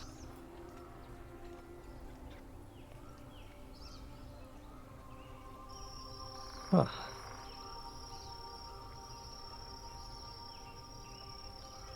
Okay. Well, I guess that means perhaps in the future we can go spelunking. Ooh. I think that would be tough. It'd take a lot of resources. I mean, I'm just saying, once we have nothing better to do. Oh boy, what was that guy's name at Undorn? Benedict Billmarsh? Is that the right guy? Uh-huh. I have to check in with him too. Okay. Well, what did you want to learn? We went through quite a bit. Well, I wanted to know what was sealed away. I wanted to know why it was sealed away. I wanted to know the truth. What was sealed away was probably the worst thing that could happen to this land, and it was sealed away to protect us. and we made sure that it was sealed forever.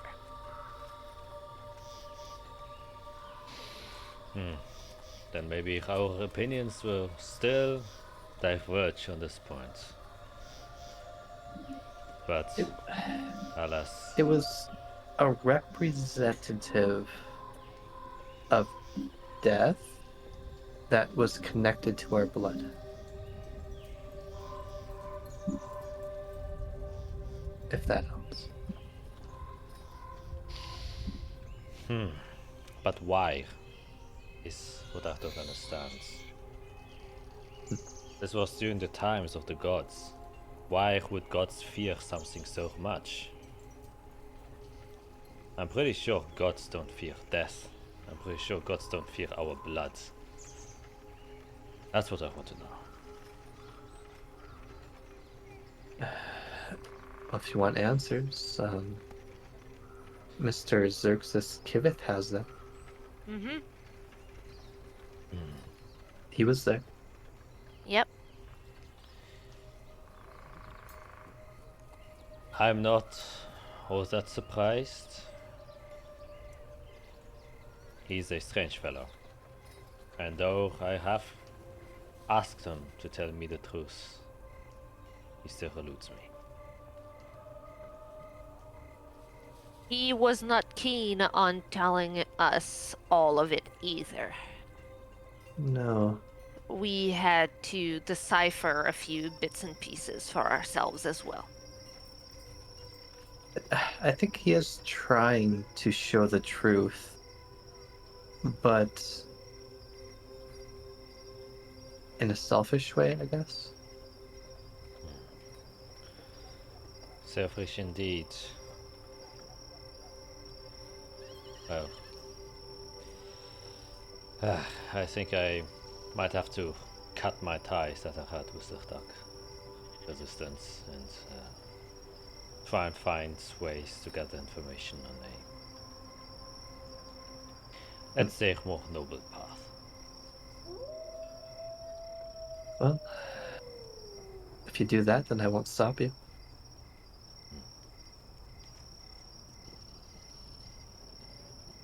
How's your book, by the way? Frustratingly annoying. I'm guessing it houses a soul or two. Yeah, it has a very, how should we call it?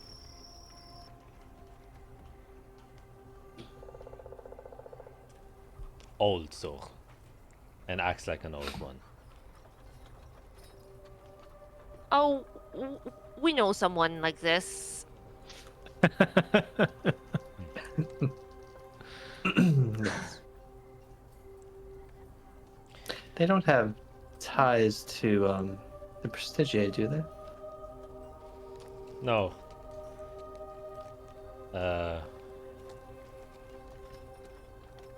Maybe someday I can lend him to you and you may have a chitter chatter, but he doesn't often like to talk about himself or his past. A closed book, one might say. Understandable. If you're turned into a book, might be unhappy about things.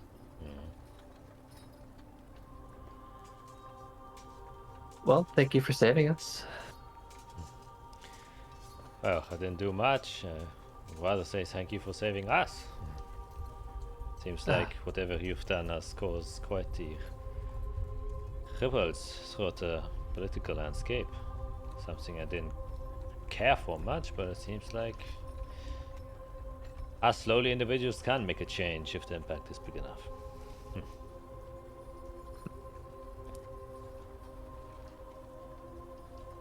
It was not an easy decision, and it was definitely not a decision that was made lightly, but also we made that decision without knowing all of the consequences of that decision. So there is a little bit of luck involved here that we made the correct decision. So I know everyone is keen on calling us heroes and all that, but I don't feel right knowing that the decision we made was in part very selfish to us and our goal. And the happy consequences that came with it were just luck.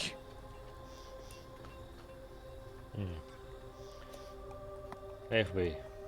But as you all know, politics is all about presenting an image. So, if it was luck or not, I don't think the people care. Right. Well, where are you going next?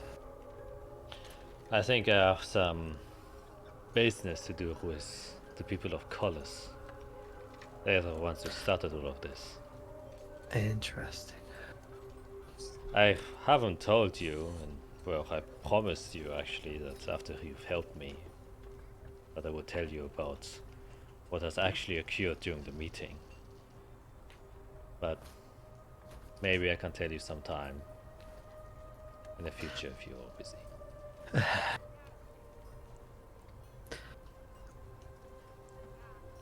Maybe.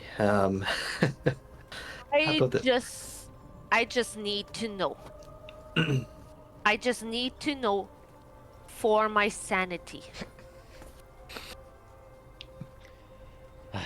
Well, Did they use a spell that helped feigning being dead? well, that was the obvious part.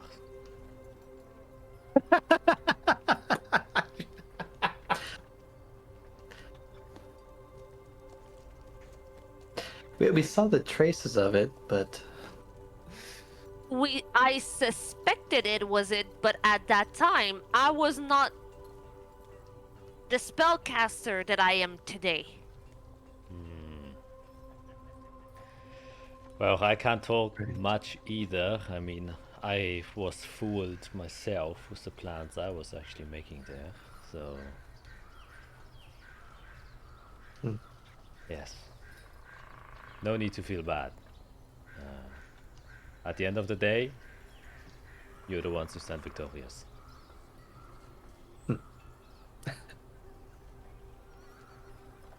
not by skill.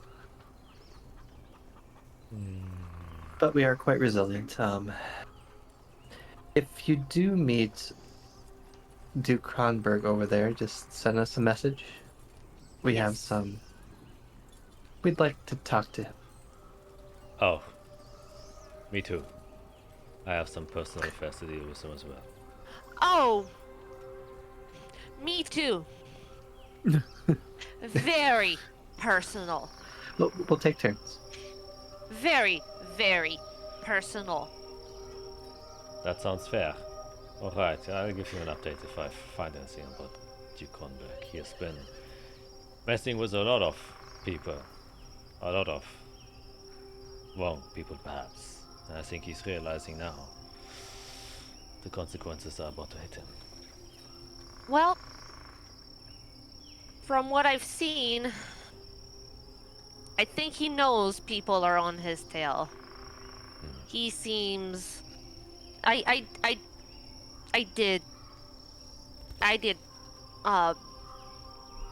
spy on him a little bit, and he seems to be paranoid. He seems to be expecting something. I think he's realizing that his network of eyes and spider webs aren't as tight as he thought they were, and it's all coming crumbling down on him. Yeah, he played a rather risky betting game, putting all of his money on the Blood Legion. It seems like for him it definitely didn't pay off.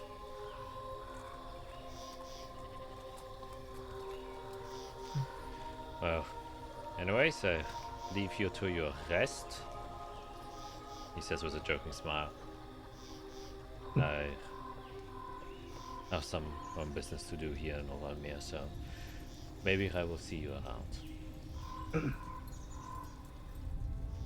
Well, apparently, in 4 days, there's going to be some sort of big announcement. So, if you want to stick around for that, Oh, I will.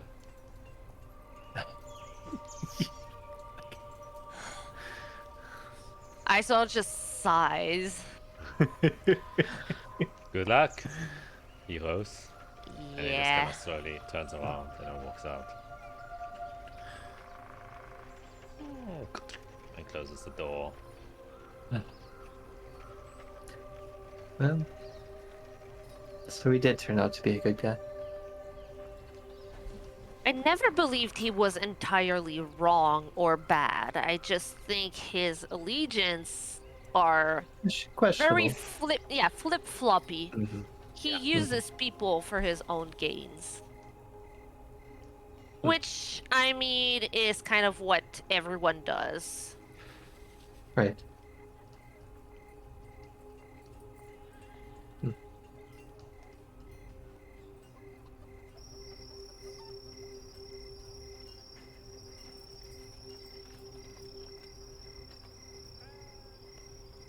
Alright, so I guess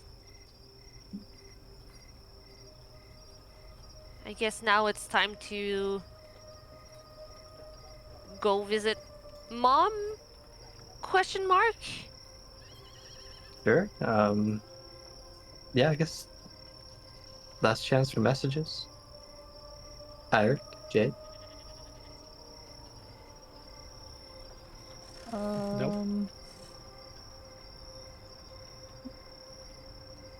don't think there's anybody else that we have to reach out to. I have seen everyone I needed to see.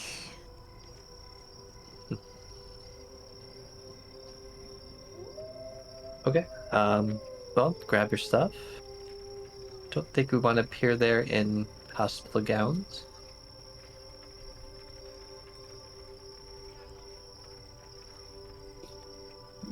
Just start putting on clothes. Yep. You'll get dressed in your super... They put like normal, like noble clothing, like new clothing to set aside, freshly washed. Because your clothes are like dirty, tattered. They haven't washed, but they're still Bloody. Very much so in a condition that looks like someone went into a big dungeon for several hours and fought multiple things and got burned and then came out again. That is what they look like. Well, Okay, then, in that case, if y'all would like to let me, and I go above my stuff, and my hands start glowing, and I cast my brand new cantrip, Mending, and I just start repairing our clothes slowly. And then I go over to the next one. And then I go over to the next one. And then I There do we mine. go. I do mine. Okay then. Okay then. Eric is very particular how his clothes get mended. Each time she's doing it, I'm like, that's what I can do. It's like, No. My thing, it has been stolen. Alright, then I guess you all kind of just get ready, prepare yourselves, but you can feel like your body aches with every single movement you do. There's like a minor headache that's going on, but you strap yourselves back together. You've been through worse. You've literally been through hell. And you kind of all stand in the middle of the room as Fiara, presumably, prepares her new spell. Yeah. Boy, how does she cast a spell she's never practiced? That's a good question. Is it crack knuckles? Okay. So I'm gonna make an anchor point here, and then I'm gonna hopefully make an anchor point at the front of my house. Alright, yeah, that's easy enough. I kind of start getting into like that kind of arcane motions. It's almost like her new spells where it's almost like a dance, or she's kind of like painting with a weave. And as she does, out of like the sleeves of her robe, not black smoke, but more like nebulous space starts to come out, like a fog cloud, and fills the area around us. And as we're kind of getting surrounded by this like space, by nebula, by stars, by light, it starts to swirl and swirl, and we kind of feel ourselves getting pulled into it. That we're getting pulled into the center of this like gravitational space. And after a few seconds, there's a very strong pull, and we turn into a flash of light. So I will cast teleport to the front of my mom's house. Yes, you do. And you can make a straight intelligence check as you do that. Oh boy. How far Guidance. away are we going to get dropped off? -6. Guidance. Holy my shit. God. Wow. I Sierra had years wants to think go about this spell. home. So. Years. Sierra wants to go home. Roll to Yeah. see if you get a 4. Roll to see if you get a 4. Oh, guidance? Okay. Yeah. Ah, -6 though, or did you add? no. Oh, there's no -6 for that. So 19, 21 total. Yeah, so 21. And as you all disappear into the vacuum of space to reappear somewhere else, that's where we're gonna end today's session.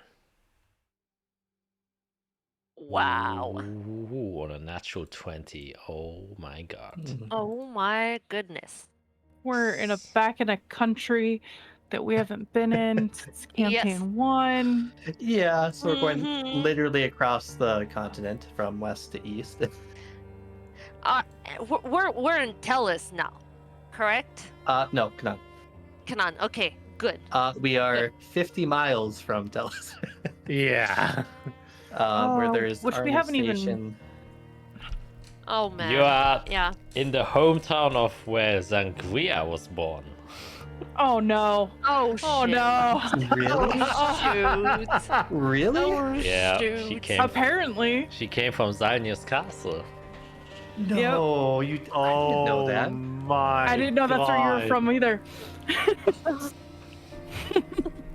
Wow, nothing Oh, bad can boy. happen there. Yeah, okay? I was smuggled out of the city. Oh. Oh my goodness. Well. gracious. My Oh, this is gonna be fun to see where Quick Sangria is detour. from. Quick detour. Yeah. And I'm gonna have to scoot along because it is bedtime over here. Yeah. So, I will. yeah, we're gonna make this quick, and we can all say goodbye to our little heroes. And we'll see you guys next week. Catch you on the flip side. Bye.